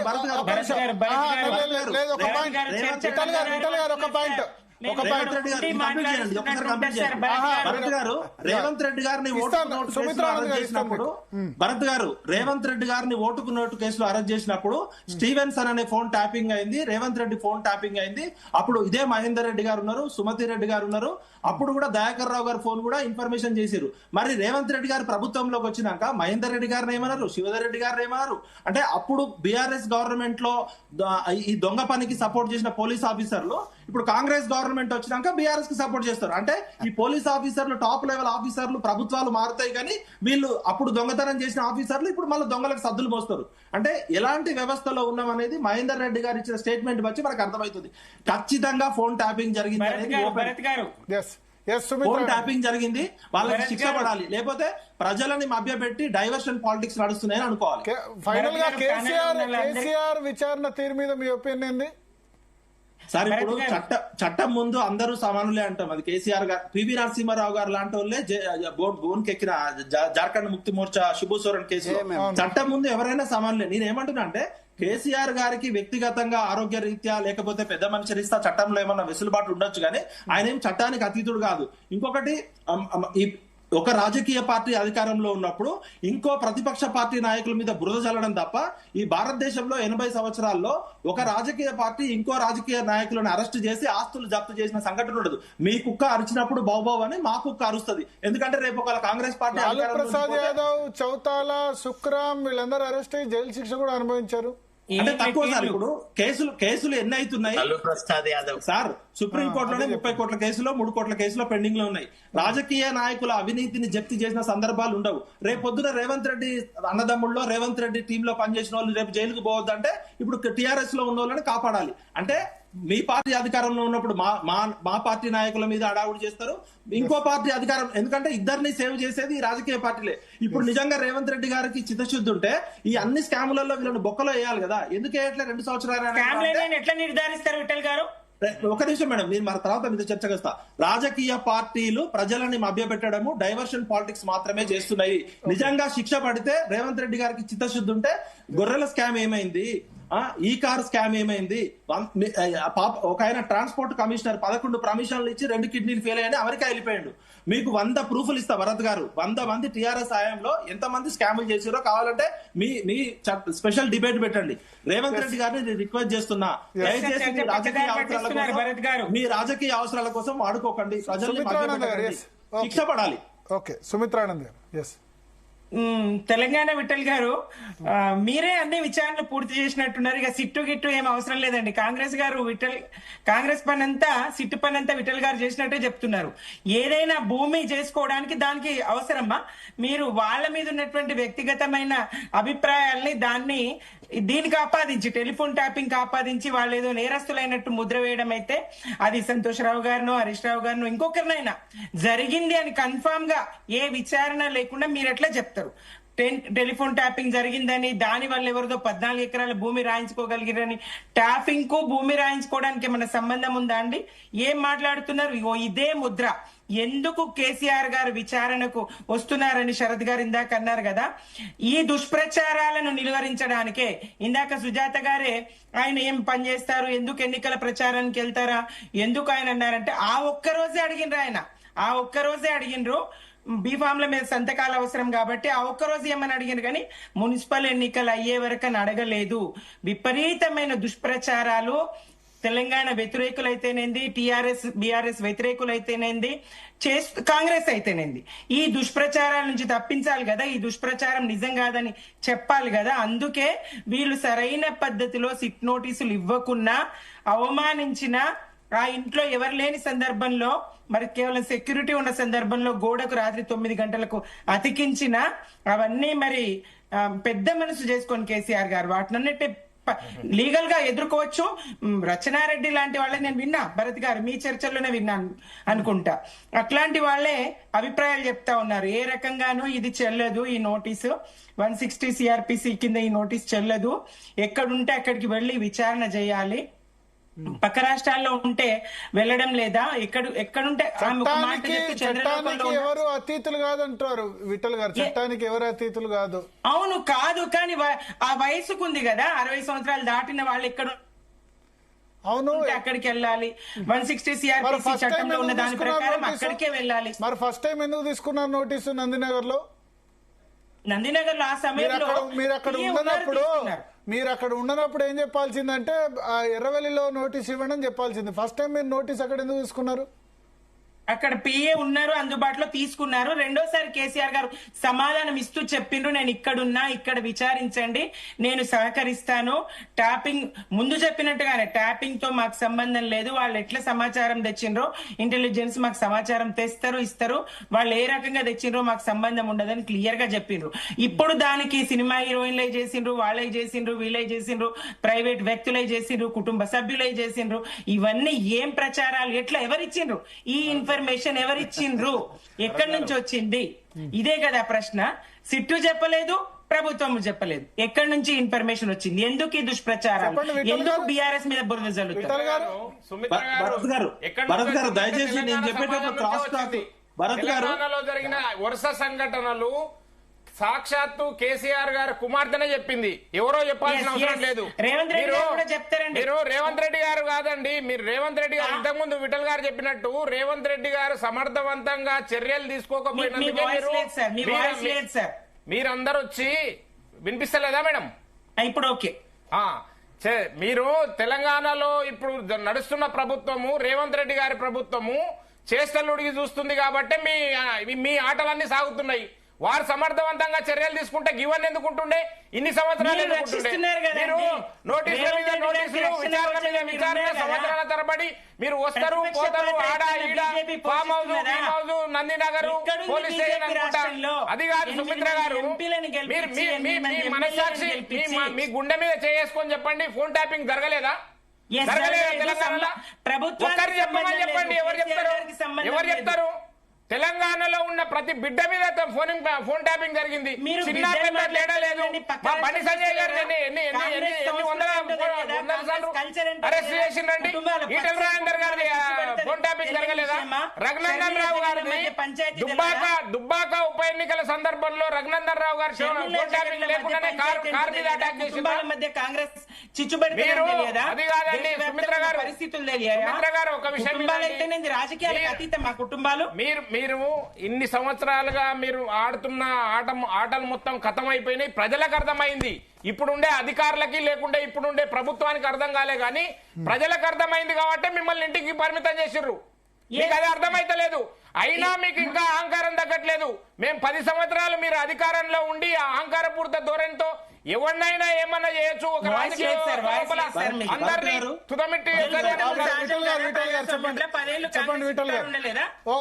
సుమిత్ర గారు, విఠల్ గారే చెప్పాలనుకుంటా. దయచేసి నేను ఏ పార్టీని ఆరోపించడానికి కాదు, ఒక జర్నలిస్ట్ గా నాకున్న సోర్స్ తో, ఒక తెలంగాణ ఉద్యమకారుడుగా నా అనుభవం చెప్తున్నా.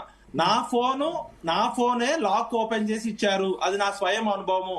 రేవంత్ రెడ్డి గారిని ఓటుకు నోటు కేసులో అరెస్ట్ చేసినప్పుడు ఫోన్ ట్యాపింగ్ జరిగింది అనేది బహిరంగ రహస్యము. రేవంత్ రెడ్డి గారే చెప్పారు. దయాకర్ రావు గారు ఫోన్ విన్నారు, స్టీవెన్సన్ ఫోన్ విన్నారు, నా ఫోన్ విన్నారు, అందుకనే ఓటుకు నోటు కేసులో నన్ను ఇరికిచ్చారు. ఫోన్ ట్యాపింగ్ చేయడము ఎట్లా చేస్తారని నోటీస్ కూడా ఇచ్చారు. నా అనుభవంతో ఫోన్ ట్యాపింగ్ అయిందని నేను ఏ చట్టం ముందు ఏ కోర్టు ముందు రమ్మన్నా కూడా నేను వచ్చి చెప్తా. రేవంత్ రెడ్డి గారు స్వయంగా చెప్పారు, ఒక ముఖ్యమంత్రి పొజిషన్ లో ఉన్నాడు. సెకండ్, కేసీఆర్ గారి కూతురు స్వయంగా చెప్పింది, నాది నా భర్త అనిల్ గారిది ఫోన్ ట్యాపింగ్ చేసిర్రు అని. అదే విధంగా ఒక నిమిషం నేను మాట్లాడేటప్పుడు డిస్టర్బ్ చేయకండి, ఒక నిమిషం మీరు వినండి. నేను ఆరోపణల కోసం చేయట్లే. బీఆర్ఎస్ ప్రభుత్వ హయాంలో ఫోన్ ట్యాపింగ్ అనే దాన్ని దుర్వినియోగం చేసిర్రు. జనరల్ గా ఫోన్ ట్యాపింగ్ అనేది నక్సలైట్ల కోసము, టెర్రరిస్టుల కోసము, అంతర్గత భద్రత కోసము ఫోన్ ట్యాపింగ్ ఒక మానిటరింగ్ కమిటీ, ఒక టెక్నికల్ కమిటీ చేస్తారు. కానీ ఐ న్యూస్ ఆఫీసులో ఒక సీక్రెట్ గా శ్రవణ్ రావు అనే వ్యక్తి హరీష్ రావు సపోర్ట్ తోటి నవీన్ రావు విదేశాల నుంచి, పెగాసిస్ నుంచి, ఇజ్రాయెల్ నుంచి సాఫ్ట్వేర్ తెచ్చిండు అనేది మా జర్నలిస్ట్ సర్కిల్లో, పోలీస్ సర్కిల్లో ఓపెన్ సీక్రెట్. ఒక రాధాకిషన్ రావు, ఒక ప్రణీత్ రావు కాంగ్రెస్ గవర్నమెంట్ రాగానే అర్ధరాత్రి సీసీటీవీ కెమెరాలు పలగొట్టి హార్డ్ డిస్క్ లను తగలబెట్టి ఇది చెప్పిండండి. నేను చెప్పేది వినండి దయచేసి భరత్ గారు. నేను చెప్తున్నది నెరేటివ్ చెప్తున్నా. డబ్బు ఇప్పుడు రాజ్యాంగాన్ని, రాజకుట్రలని, రాజద్రోహాలని పట్టుకోవడానికి చేసే ట్యాపింగ్ అనేది రెగ్యులర్ గా ఇప్పుడు రేవంత్ రెడ్డి ప్రభుత్వం కూడా ఇప్పుడు ట్యాపింగ్ చేయట్లేదని చెప్పగలుగుతుందా? ట్యాపింగ్ అనేది చేయడానికి home secretary, principal secretary, DGP ఆధ్వర్యంలో ఒక టెక్నికల్ కమిటీ, ఒక మానిటరింగ్ కమిటీ, ఐజీ ఇంటెలిజెన్స్ ప్రకారం కింది లెవెల్లో చేస్తారు. ఎందుకు పెద్ద పెద్ద తిమింగలాలు పక్కకు తప్పించుకుంటున్నాయి? చిన్న చేపలను ఎందుకు బలి చేస్తున్నారు? ఇప్పుడు నేను అడిగేది ఒకటే క్వశ్చన్. మరి బండి సంజయ్ గారు కేంద్ర మంత్రిగా ఉండి నా ఫోన్ ట్యాపింగ్ అయిందన్నారు. రఘునందన్ రావు గారు నా ఫోన్ ట్యాపింగ్ చేసిరని చెప్పారు. జడ్జీలు, హైకోర్టు జడ్జీల ఫోన్ ట్యాపింగ్ అయిందని చాలా మంది చెప్పారు. అంటే ఈ రాష్ట్రంలో ఫోన్ ట్యాపింగ్ అనేది జరిగింది అనేది ప్రజలందరూ నమ్ముతున్నారు. దానికి స్వయంగా నేనే సాక్ష్యం. బండి సంజయ్, రఘునందన్ రావు గారు కూడా పిలవాలి. ఎవరెవరు జర్నలిస్టులను ఒకటేసారి 40 మంది జర్నలిస్టులను ఎత్తుకపోయారు ప్రశ్నించే గొంతులని. మా కాలోజీ టీవీ దాసరి శ్రీనివాసుని ఎత్తుకపోయి విపరీతంగా టార్చర్ చేశారు రాధాకిషన్ రావు ఆఫీస్ లో. రాధాకిషన్ రావు, ప్రభాకర్ రావు ఒక ప్యారలల్ గవర్నమెంట్ నడిపారు. మహేందర్ రెడ్డి గారే చెప్తున్నారు అంటున్నారు కదా ఇప్పుడు భరత్ గారు. నాకు తెలియకుండా ఒక ప్యారలల్ గవర్నెన్స్ నడిచిందంటే ఈ రాజ్యాంగాన్ని ఉల్లంఘించిన ఎంత పెద్ద వాళ్ళైనా, కేసీఆర్ అయినా, హరీష్ రావు అయినా, కేటీఆర్ అయినా, సంతోష్ రావు అయినా, ఎవరైనా సరే రేపు శిక్ష పడాల్సిందే. పడాల్సిందే. రాజ్యాంగానికి, చట్టానికి ఎవరైనా లోపడాల్సి ఉండే. భరత్ గారు నేను స్పష్టంగా చెప్తున్నా, మీరు డిస్కషన్ ద్వారా ట్యాపింగ్ జరిగిందని చెప్పడానికి నేనే ఉదాహరణ. ఫోన్ మ్యూట్ చేయండి. ట్యాపింగ్ జరిగిందని చెప్పడానికి నా అనుభవంతో నేను చెప్తున్నా. నా ఫోన్ స్పీకర్ హ్యాంగ్ చేసిర్రు, నన్ను అరెస్ట్ చేసిర్రు. ట్యాపింగ్ జరిగింది. అయితే ఇప్పుడు ట్యాపింగ్ జరగడానికి కారణం కేటీఆర్, లేకపోతే హరీష్ రావు, సంతోష్, కేసీఆర్ అని అది లీగల్ గా ప్రూవ్ చేయొచ్చా? పోలీసులు అత్యుత్సాహంతో చేసిందా? పొలిటికల్ లీడర్షిప్ రోల్ ఉందా? ఉంటే అది ప్రూవ్ అయ్యేందుకు ఎంత ఛాన్స్ ఉంది? ఇప్పుడు ఈ ట్యాపింగ్ కాలేదనడానికి నో డౌట్. రెండవది వాళ్ళే చెప్తున్నారు, కేటీఆర్ అన్నాడు కదా ట్యాపింగ్ బ్రిటిష్ కాలం నుంచి జరుగుతోంది, కానీ ఆ పోలీసులను సమాచారం అడిగితే వాళ్ళు ఎట్లా తీసుకొచ్చారో మాకు తెలియదు. సమాచారం వాళ్ళు తీసుకొచ్చారు, ఆ తీసుకొచ్చే సమాచారం ఏందన్నది మాకు తెలియదు. కేసీఆర్, కేటీఆర్ చెప్పింది ట్యాపింగ్ జరగలేదని వాళ్ళు అనట్లేదు, వాళ్ళు కూడా అనట్లేదు. ఇప్పుడు ఒక్క నిమిషం టైం ఇవ్వండి ఒక్క నిమిషం ఇంపార్టెంట్ పాయింట్. భరత్ గారు, నేను ఎవరైతే చెప్పినో ఒక ఎస్టీ ఆఫీసర్ భూమిని ఫోన్ ట్యాప్ చేసి వాళ్ళ వ్యాపార కార్యక్రమాలు తెలుసుకొని ఆయన భూమి రాయించుకున్నారు బలవంతంగా సంతోష్ రావు, రాధాకిషన్ రావు అని చెప్పడానికి ఒక్క నిమిషం ఆపండి. భరత్ గారు, మీరు రేపు ఎల్లుండి నాకు టైం ఇవ్వండి, ఆ ఎఫ్ఐఆర్ కాపీతో సహా బాధితుడితో మీతో మాట్లాడిస్తా. Open challenge. నేను ఎవరైతే ఎఫ్ఐఆర్ కాపీ, నా భూమిని రాధాకిషన్ రావు అనే వ్యక్తి ఫోన్ ట్యాపింగ్ చేసి నా వ్యాపార రహస్యాలు తెలుసుకొని నా కుటుంబ వివరాలతోటి బెదిరించి రాయించుకున్నాడు అని చెప్పి బాధితుడు ఎఫ్ఐఆర్ కూడా చేసిండు. ఆ ఎఫ్ఐఆర్ కాపీ కూడా రేపు మీకు పంపిస్తాను. ఇక్కడ ఎవరి మీద ఇక్కడ దయచేసి అందరూ అర్థం చేసుకోవాల్సింది ఏమిటంటే భరత్ గారు రాజకీయాల చర్చ కాదండి, ఎవరికో జరిగింది అనేది ఎఫ్ఐఆర్ కాపీ తీసుకొస్తా. తోటి వ్యాపారస్తులని దుర్వినియోగం చేసారు, వ్యాపార రహస్యాలు తెలుసుకున్నారు, కుటుంబంలోకి ప్రవేశించారు, వ్యక్తిగత బాధితులు ఉన్నారు. భరత్ గారు, మీకు పర్సనల్ గా ఎఫ్ఐఆర్ కాపీ రేపు వాట్సాప్ చేస్తా. నేనేమంటున్నా అంటే ఇప్పుడు రేవంత్ రెడ్డి ప్రభుత్వం ఆ తప్పు చేసినా కూడా తప్పు చేసినట్టే. ఈ పోలీస్ ఆఫీసర్స్ అప్పుడు బీఆర్ఎస్ పార్టీకి డబ్బా కొట్టి ఇప్పుడు అధికారం మారాగానే కాంగ్రెస్ పార్టీకి డబ్బా కొడుతున్నారు. అసలు దొంగలు రాజకీయ నాయకులు ఎంత పాత్ర ఉందో ఈ ఐపీఎస్ ఆఫీసర్స్ పోలీసు పెద్ద తిమింగలాలని రాజ్యాంగాన్ని పరిధిని పక్కకు పెట్టి డ్యూటీ చేశారు కాబట్టి ఐపీఎస్ ఆఫీసర్లకు కూడా శిక్ష పడాలి. నేను కోరుకునేది ఏంటంటే ఎవరు ట్యాపింగ్ ని దుర్వినియోగం చేసినా అది తప్పే. ప్యారలల్ గవర్నమెంట్ నడుపుతున్నారు రాజ్యాంగానికి వ్యతిరేకంగా. అది టీఆర్ఎస్ అయినా బీజేపీ అయినా కాంగ్రెస్ అయినా. ప్రజలారా మేల్కోండి. వీళ్ళు మన వ్యక్తిగత జీవితాలకు చూచి వాళ్ళ ఆస్తుల సంపాదనకి వాళ్ళ ప్రజలకి పనిచేయాల్సిన ప్రభుత్వాలు ట్యాపింగ్లు చేసి ప్రజల సమాచారాన్ని తెలుసుకొని బలహీనతతో గెలుస్తున్నారు. వీళ్ళు ప్రజలకు చక్కగా పనిచేస్తే ట్యాపింగ్ చేయాల్సిన అవసరం ఏముంది? ట్యాపింగ్ నక్సలైట్ల కోసం, టెర్రరిస్టుల కోసం, సంఘ వ్యతిరేక ప్రతిపక్ష నాయకుల కుటుంబ సభ్యులని, రేవంత్ రెడ్డి గారి ఇంట్లో కుటుంబ సభ్యులను కూడా ట్యాపింగ్ చేసిందని చెప్తున్నారు. మనకి కల్లారా కనబడుతున్నాయి వ్యవహారంతో ప్రభుత్వాన్ని పడగొట్టినా సరే అంటారండి. అదేమన్నా చట్ట పరిధిలో అదేమన్నా సమర్థించదగ్గదా? అదే మొత్తం మీద కంక్లూజన్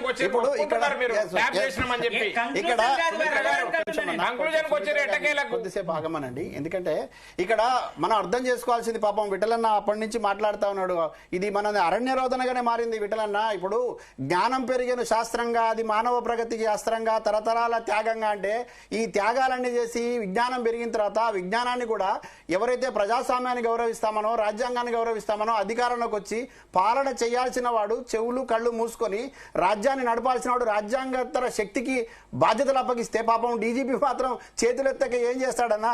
డీజీపీ చేతులెత్తేసినాడు, అధికారులు చేతులెత్తేసినాడు, పరిపాలించిన వాడు చేతులెత్తేసినాడు, రాజ్యాంగేతర శక్తి మాత్రం నడపాల్సిన తతంగం అంతా నడిపినాడు. పైగా మళ్ళీ అదొకటి ఇదొకటి బూచులు చూపించి తప్పించుకోవడానికి ప్రయత్నం చేస్తున్నారు. కానీ దీన్ని మాత్రం అది టీఆర్ఎస్ పార్టీకి అయినట్టు, తెలంగాణ సెంటిమెంట్ అయినట్టు తీసుకొచ్చి పెట్టి దోషులు ఎవరైనా శిక్ష పడాల్సిందే. ఆ దోషులు ఎవరైనా స్పష్టంగా ఇందాక విఠలన్న మాట్లాడుతున్నప్పుడు పొల్లు పోకుండా నేను కూడా చెప్తున్నా, సాక్ష్యాల ఆధారాలతో సహా తప్పకుండా తీసుకొచ్చేట ప్రయత్నం చేస్తాం. ఒకవేళ నిజంగానే ఉంటే చెప్పమనండి. తప్పకుండా జరిగిన అన్యాయం డిఎస్పీ అధికారులకు ఒక న్యాయము, ప్రభాకర్ రావుకు ఒక న్యాయము, సంతోష్ రావుకు ఒక న్యాయము తీసుకొచ్చి ఇవాళ కేసీఆర్ గారు ఈ రకంగా బాధపడడానికి కారణం ఎవరు? కేసీఆర్ గారు ఇవాళ ఈ అవమానాలు పడడానికి కారణం ఎవరు?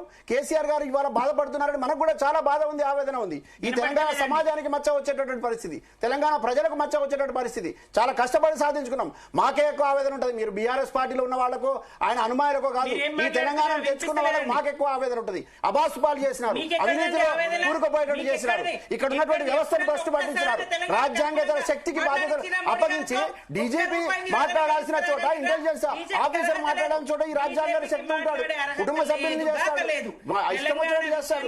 ఎంతమంది బాధితులు ఉన్నారు? వాళ్ళ కన్నీళ్లకు సమాధానం ఇవ్వగలరా? వాళ్ళ బాధలకు సమాధానం, వాళ్ళు నష్టపోయిన దానికి వాళ్ళ జీవితాలు మీరు మరి తెచ్చి ఇవ్వగలరా? నష్టపోయిన వాళ్ళ జీవితాన్ని తెచ్చి ఇవ్వగలరా? వందలాది మంది కుటుంబాలు నష్టపోయినాయి, వందల కుటుంబాలు నష్టపోయిన వాళ్ళ కుటుంబాల నష్టం మీరు తీర్చగలరా? ఇవాళ తప్పించుకోవడానికి ప్రయత్నం చేస్తున్న మీరు ఇవాళ ఆ బాధలను అనుభవించి నష్టపోయినటువంటి కుటుంబాలకు మీరు ఏం చెప్తారు? ఈ కుటుంబాలు నష్టపోయిన కుటుంబాల పరిస్థితి ఏమిటి? వాళ్ళ పరువు పోయింది, వాళ్ళ ఆర్థికంగా నష్టపోయినారు, తర్వాత వాళ్ళు రాజకీయంగా నష్టపోయినారు. ఇవాళ మీరు కేవలం మీ దాకా వచ్చేటప్పటికి మీరు ఇట్లా తప్పించుకోవడానికి ప్రయత్నం చేస్తే అసలు రాజ్యాంగేతర శక్తి గురించి ఎందుకు మాట్లాడారు? ఈ రాజ్యాంగేతర శక్తికి అంత పలుకుబడి ఎట్లా వచ్చింది? అంత అధికారం ఎట్లా వచ్చింది? ఎందుకు అప్పగించినారు? మీ చేతగానితనం కాదా? మీ అసమర్థత కాదా? మీ చేతగానితనం కాదా? అధికారులు కూడా చేస్తులు ఎందుకున్నారు? ఎవరు అప్పగించినా, ఎవరి కోసం అప్పగించినారు? ప్రజలు మీకు బాధ్యత ఎవరి కోసం? ఈ తెలంగాణ తెచ్చుకున్నాం ఇట్లా అవినీతి పాల్పడడానికా, అక్రమ మార్గాలు చూడడానికా, ఇట్లా ఫోన్ ట్యాపింగ్ చేసి వ్యక్తిగత జీవితాల్లో చూడడానికా, శాంతి భద్రతలకు విఘాతం కలిగించడానికా, ప్రజల మధ్యలో ఉన్న నాయకుల్ని అబాసుపాలు చేయడానికా? బిఎల్ సంతోష్ సంబంధించిన అంశం వచ్చినప్పుడు మాత్రం మీరు ఎమ్మెల్యేలకు సంబంధించిన పసిగడతారు, తీసుకెళ్లి మీ ఇంట్లో కూర్చోబెట్టుకుంటారు. చట్టాన్ని చేతిలో తీసుకున్నట్టు కాదా? ఎమ్మెల్యేలను తీసుకొని పోయి ఇంట్లో పెట్టుకుంటారు అధికారులు. మరి అప్పుడు కూడా చేతులుగా చూసినారు. ఈ చట్టాన్ని ఎట్లా తీసుకుంటారు చేతులకి? ఒకవేళ జరిగింది నేరం, దాని మీద చర్య తీసుకోవాల్సింది ఎవరు? ఎమ్మెల్యేలకైతే ఒక న్యాయమా? మీ దగ్గర ఒక న్యాయమా? మీరు సీసీ కెమెరాలు పెట్టవచ్చు, ఫామ్ హౌస్ ను మొత్తం రౌండ్ చేయొచ్చు, ముందే మీకు సమాచారం తెలుస్తుంది. కానీ మీరు మాత్రం ప్రయోజనం మాత్రం నెరవేరబడాలి. శరత్ గారు, ప్రజలకు ఏం చెప్తారు మీరు? శరత్ గారు, ఒకటి ఫోన్ ట్యాపింగ్ జరిగిందన్నది నో డిస్ప్యూట్, కేటీఆర్ కూడా చెప్పారు. లీగల్ గా దీనిలో పొలిటికల్ లీడర్స్ వితౌట్ సైనింగ్ ఏ ఫైల్లో ఎటువంటి సిగ్నేచర్ లేకుండా లీగల్ గా దోషులుగా నిలబెట్టే ఛాన్స్ ఉందా? లేదు. ఇక్కడ ఇది అంతా కొంతమంది అధికారులు స్వామి భక్తిని ప్రదర్శించినారు, మోర్ దెన్ కింగ్స్ లాయల్టీ చూపెట్టినారు. కేసీఆర్ కు ఏం చేస్తే సంతృప్తి జరుగుతుందో ఆ సంతృప్తి చేయడానికని, తర్వాత కేసీఆర్ ప్రభుత్వం కాపాడడం మా జాతి బాధ్యత అని భావించి కొంతమంది కేసీఆర్ కులానికి చెందిన ఆఫీసర్లు చేసిన ఓవర్ యాక్షన్ ఇది. ఇందులో కేసీఆర్ కు ఎంతవరకు నాలెడ్జ్ ఉంది ఏంటిది అనేది రేపు కేసీఆర్ పోలీసుల ముందు చెప్తే తెలిసేది. ఇంకో ప్రశ్న సార్, ఇప్పుడు మేము ఈ సిట్ లో ఉన్న ఆఫీసర్లు కూడా దేవర్ ఆల్సో కమిషనర్స్ సార్. ఇప్పుడు Sajjanar was commissioner of Cyberabad at that time. ఆయనకి కమిషనర్ స్థాయిలో ఉన్న ఆఫీసర్ కి ఏం జరుగుతుంది, ట్యాపింగ్ ఎట్లా జరుగుతుంది అనేది ఆయనకు తెలియదా సార్? మనలో మాట అంటే వీళ్ళు ఎట్లా అంటే ఇప్పుడు ఇటు ఆడమంటే ఇటు ఆడతారు, నటులు అన్నమాట. నటించబట్టే నటిస్తారు. రాముడి పాత్ర నటించబట్టే జీవించినారన్న ఆ పాత్రలలో ఉంటున్నారు తప్ప వీళ్ళకి తెలియదా అని అడుగుతున్న ఒక ప్రశ్న. ఇప్పుడు for example they were tapping some phones which are also falling within the Cyberabad jurisdiction. వీళ్ళందరూ ఎక్కడ ఉన్నారండి? జూబ్లీ హిల్స్ ఈ ఏరియాలలోనే ఉన్నారు కదా ఈ సోకాళ్ళు లీడర్లు అందరూ. వీళ్ళ ఫోన్లను ట్యాప్ చేస్తున్న సంగతి అప్పటి కమిషనర్ ఆఫ్ పోలీస్ గా ఉన్న సజ్జనార్కు తెలియదా? ఈ was also very very important position. వీళ్ళ డ్యూటీని ఏం చేస్తున్నారు? యూనిఫామ్ కి ఏం గౌరవం ఇచ్చినారు? వీళ్ళు బాధ్యతగా ఎక్కడ ఎందుకు కూడా లేదు. ఒకవేళ పొలిటికల్ బాస్ అడిగినాడే అనుకుందాం మనలో మాట, ఒక ప్రత్యర్థి యొక్క ఫోన్ ను ట్యాప్ చేయమనంటే sir it is not my job, I'm an officer, I have got certain obligations, I should do my job అని అనద్దా? Should they not put up their integrity above the so called ఈ చెంచాగిరి? ఇదంతా చాలా అంటే politicise చేస్తున్నారు administration ని. రాష్ట్రం లోపల ఇవాళ నిజాయితీగా నిష్పక్షపాతంగా పనిచేసే కలెక్టర్లను లేకుండా చేసినారు, సెక్రటరీలను లేకుండా చేసినారు. అందరూ ఒక చిన్న స్వార్థం కోసమని, చిన్న ఒక పోస్టింగ్ కోసమని రకరకాలుగా రాజకీయ నాయకుల దగ్గర చెంచాలు కొట్టుకుంటూ వ్యవహారాలు చేస్తున్నారు. ఇది మంచిది కాదు. This sort of politicisation of administration is not correct అని మొదటి నుంచి మొత్తుకుంటా ఉన్నా నేను. అందుకే నేను అనేది ఇప్పుడు కేసీఆర్ విషయంలో కూడా అన్యాయం జరిగితే మనం ఎందుకు ప్రశ్నిస్తున్నాము అంటే రూల్ ఆఫ్ లా అనేది ఒకటి ఉండాలి. ప్రతిపక్ష నాయకుడికి ఉండే గౌరవం ప్రతిపక్ష నాయకుడికి ఉంటది, ముఖ్యమంత్రి ఉండే గౌరవం ముఖ్యమంత్రికి ఉంటది, మంత్రులకు ఉండే గౌరవం మంత్రులకు ఉంటది.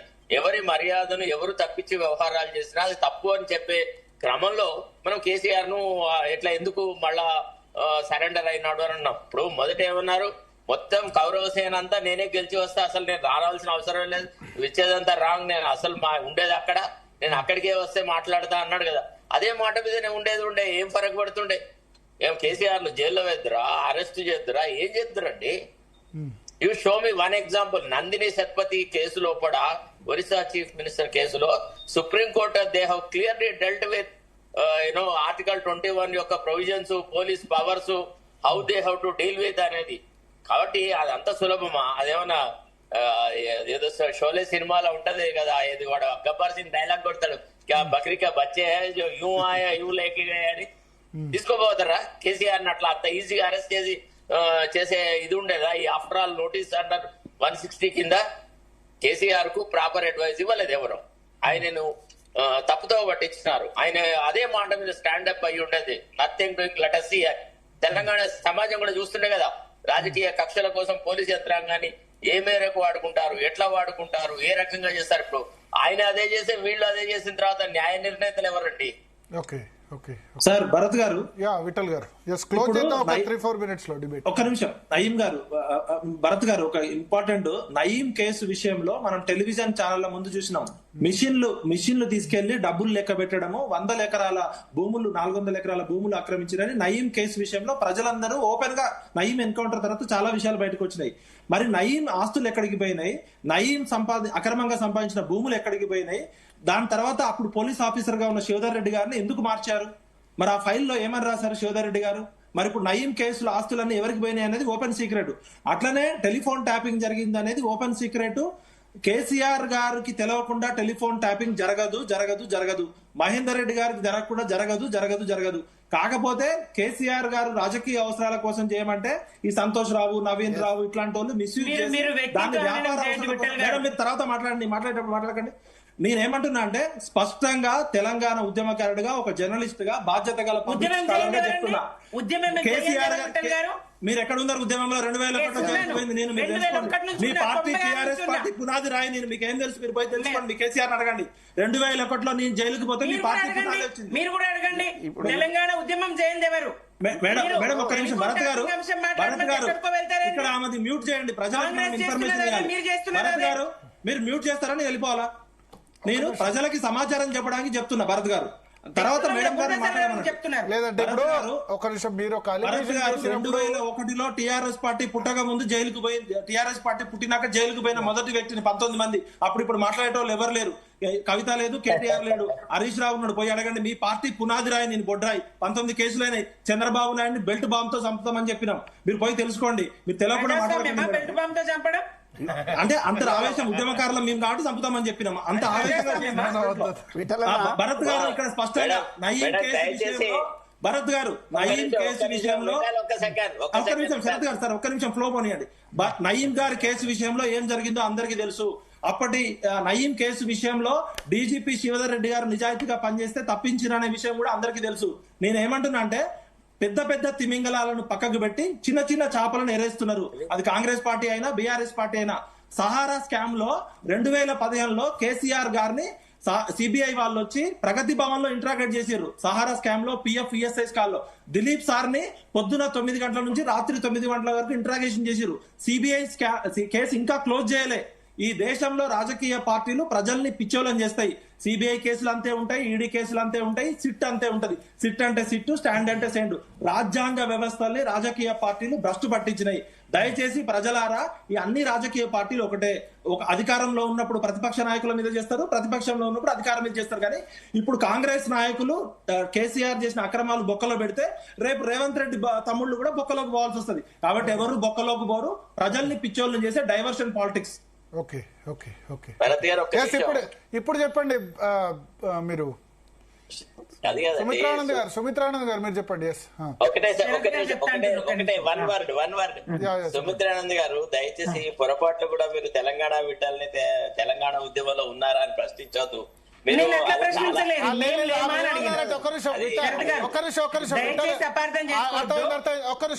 చెప్పాను విఠల్ గారు అనలేదు తెలంగాణ ఉద్యమం చేయంది ఎవరు అని అన్నారు ఆయన మిస్అండర్స్టాండింగ్ అత్యంత బాధాకరం తెలంగాణ ఉద్యమం చేయంది ఇక్కడ ఉన్న వాళ్ళు ఎవరు అని అన్నారు టీఆర్ఎస్ లో ఉంటే మాత్రమే ఉద్యమకారులుగా తెలంగాణ ఉద్యమం చేయని అత్యంత బాధాకరం ఇక్కడ నిలబడ్డ వాళ్ళు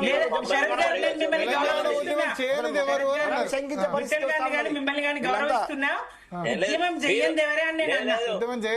అన్నారు సుమిత్ర గారు నలుగురు దొరలు చేస్తేనే తెలంగాణ వచ్చింది మేడం శ్రీకాంతాచారి లేడు ఎవరు మా సొత్తు తెలంగాణ బాధలు అన్నట్టు మేమందరం ఎక్కడున్నాం ఉద్యమం ఉన్నప్పుడు ఇప్పుడు చాలా మంది ఇవాళ టీవీ డిబేట్లలో చాలా మంది మాట్లాడుతున్నప్పుడు కూడా చూస్తా ఉన్నా బాధేస్తా ఉన్నది ఉద్యమకారుల కంటే ఎక్కువ పోజిస్తున్నారు మా రక్త మాంసాలు ఒడిచినాం ఇక్కడ మేము నెత్తులు చిమ్మించినాం ఇక్కడ ఎవరు మాట్లాడుతున్నారు ఎవరి గురించి మాట్లాడుతున్నారు ఫ్రంట్ లైన్ వారియర్ తెలుసుకొని మాట్లాడండి ఫ్రంట్ లైన్ వారియర్ నేను ఫ్రంట్ లైన్ వారియర్ నేను ఇస్మాయిల్ మాట్లాడుతున్నాను front line warrior Telangana movement ఏం మాట్లాడుతున్నారు మీకు కేవలం టీఆర్ఎస్ లో ఉండే మాత్రమే తెలంగాణ ఉద్యమకారులుగా విఠల్ చరిత్ర మీకు తెలియదు తెలుసుకోరు ఇలాంటి వాళ్ళ త్యాగాలు మీకు కనబడవు అలాంటి వాళ్ళ త్యాగాలు కనబడవు ఉద్యమకారులను అవమానపరచడం పనిగా పెట్టుకున్నారు ఉద్యమకారులు అంటే మీకు చాలా చులకనే అధికారం అహంకారం సరే చాలా విస్తృతంగా చర్చించాం పెట్టడానికి శరత్ గారు ఎందుకు ఒప్పుకున్నారు ఎందుకు వస్తున్నారంటే ఈ దుష్ప్రచారాలకు ఫుల్ స్టాప్ పెట్టడానికే కేసీఆర్ గారు ఒప్పుకున్నారు లేదంటే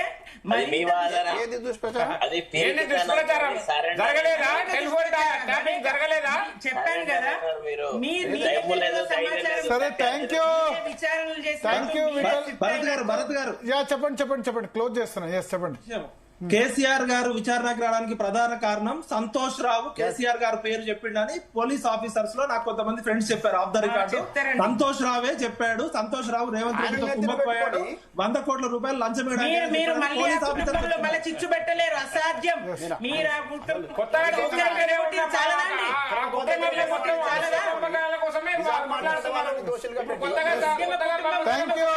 థ్యాంక్ యూ విఠల్ గారు, సుమిత్రానంద్ గారు, సత్యవతి రాథోడ్ గారు, కాలు సువాత గారు, ఇస్మాయిల్ గారు, దిలీపాచారి గారు, అడ్వకేట్ శరత్ గారు. సో మొత్తానికి రెహనా రేపు 3 గంటలకు కేసీఆర్ విచారణకు హాజరవుతున్నారు. నందినగర్ నివాసంలో క్లారిటీ కూడా ఇచ్చారు. సో రేపు బడ్జెట్ రేపు సండే, యాక్చువల్లీ సండే కూడా సెలవు లేకుండా చేశారు. అటు కేంద్ర ప్రభుత్వం, ఇటు సిట్. జనరల్ గా చాలా మంది జర్నలిస్టులు సండే ఏమంటారు, కొంత రిలాక్స్ అవుదామని చూస్తారు. మా వాళ్ళైతే తిట్టుకుంటారు, మరి సిట్టును తిట్టుకుంటారు. ఇటు కేంద్ర ప్రభుత్వం నిర్మలమ్మ కూడా ఫిబ్రవరి 1వ తేదీన బడ్జెట్ పెట్టింది. సో రేపు బిగ్ డే. అటు కేంద్రం బడ్జెట్ ప్రవేశపెడుతుంది, ఇన్కమ్ ట్యాక్స్ ఇంకేమైనా రిలీఫ్ ఉంటుందా అని వెయిట్ చేస్తున్నారు. ఇంకోవైపు ఫోన్ ట్యాపింగ్ కూడా 3 గంటలకి ఫోన్ ట్యాపింగ్ కేసులో కేసీఆర్ ను సాక్షిగా ఆయన విచారించబోతున్నారు. దీనికి సంబంధించిన మినిట్ టు మినిట్ అప్డేట్స్ అయితే మనం ఖచ్చితంగా జీ తెలుగు న్యూస్ లో అందిస్తాం. అటు ఆంధ్రప్రదేశ్ అట్టుడిగిపోతుంది. అంబటి రాంబాబు చాలా దారుణమైన కామెంట్ చేశారు. దాన్ని అసలు ఏమాత్రం సమర్థించలేం. ఎట్ ది సేమ్ టైం ఆయన ఇంటి మీద దాడి చేశారు. మరి కాసేపట్లో పోలీసులు అరెస్ట్ చేయబోతున్నారు. సో బ్రేక్ తర్వాత అంశం మీద చర్చిద్దాం. దీనిలో ఇప్పుడు ఒక షార్ట్ బ్రేక్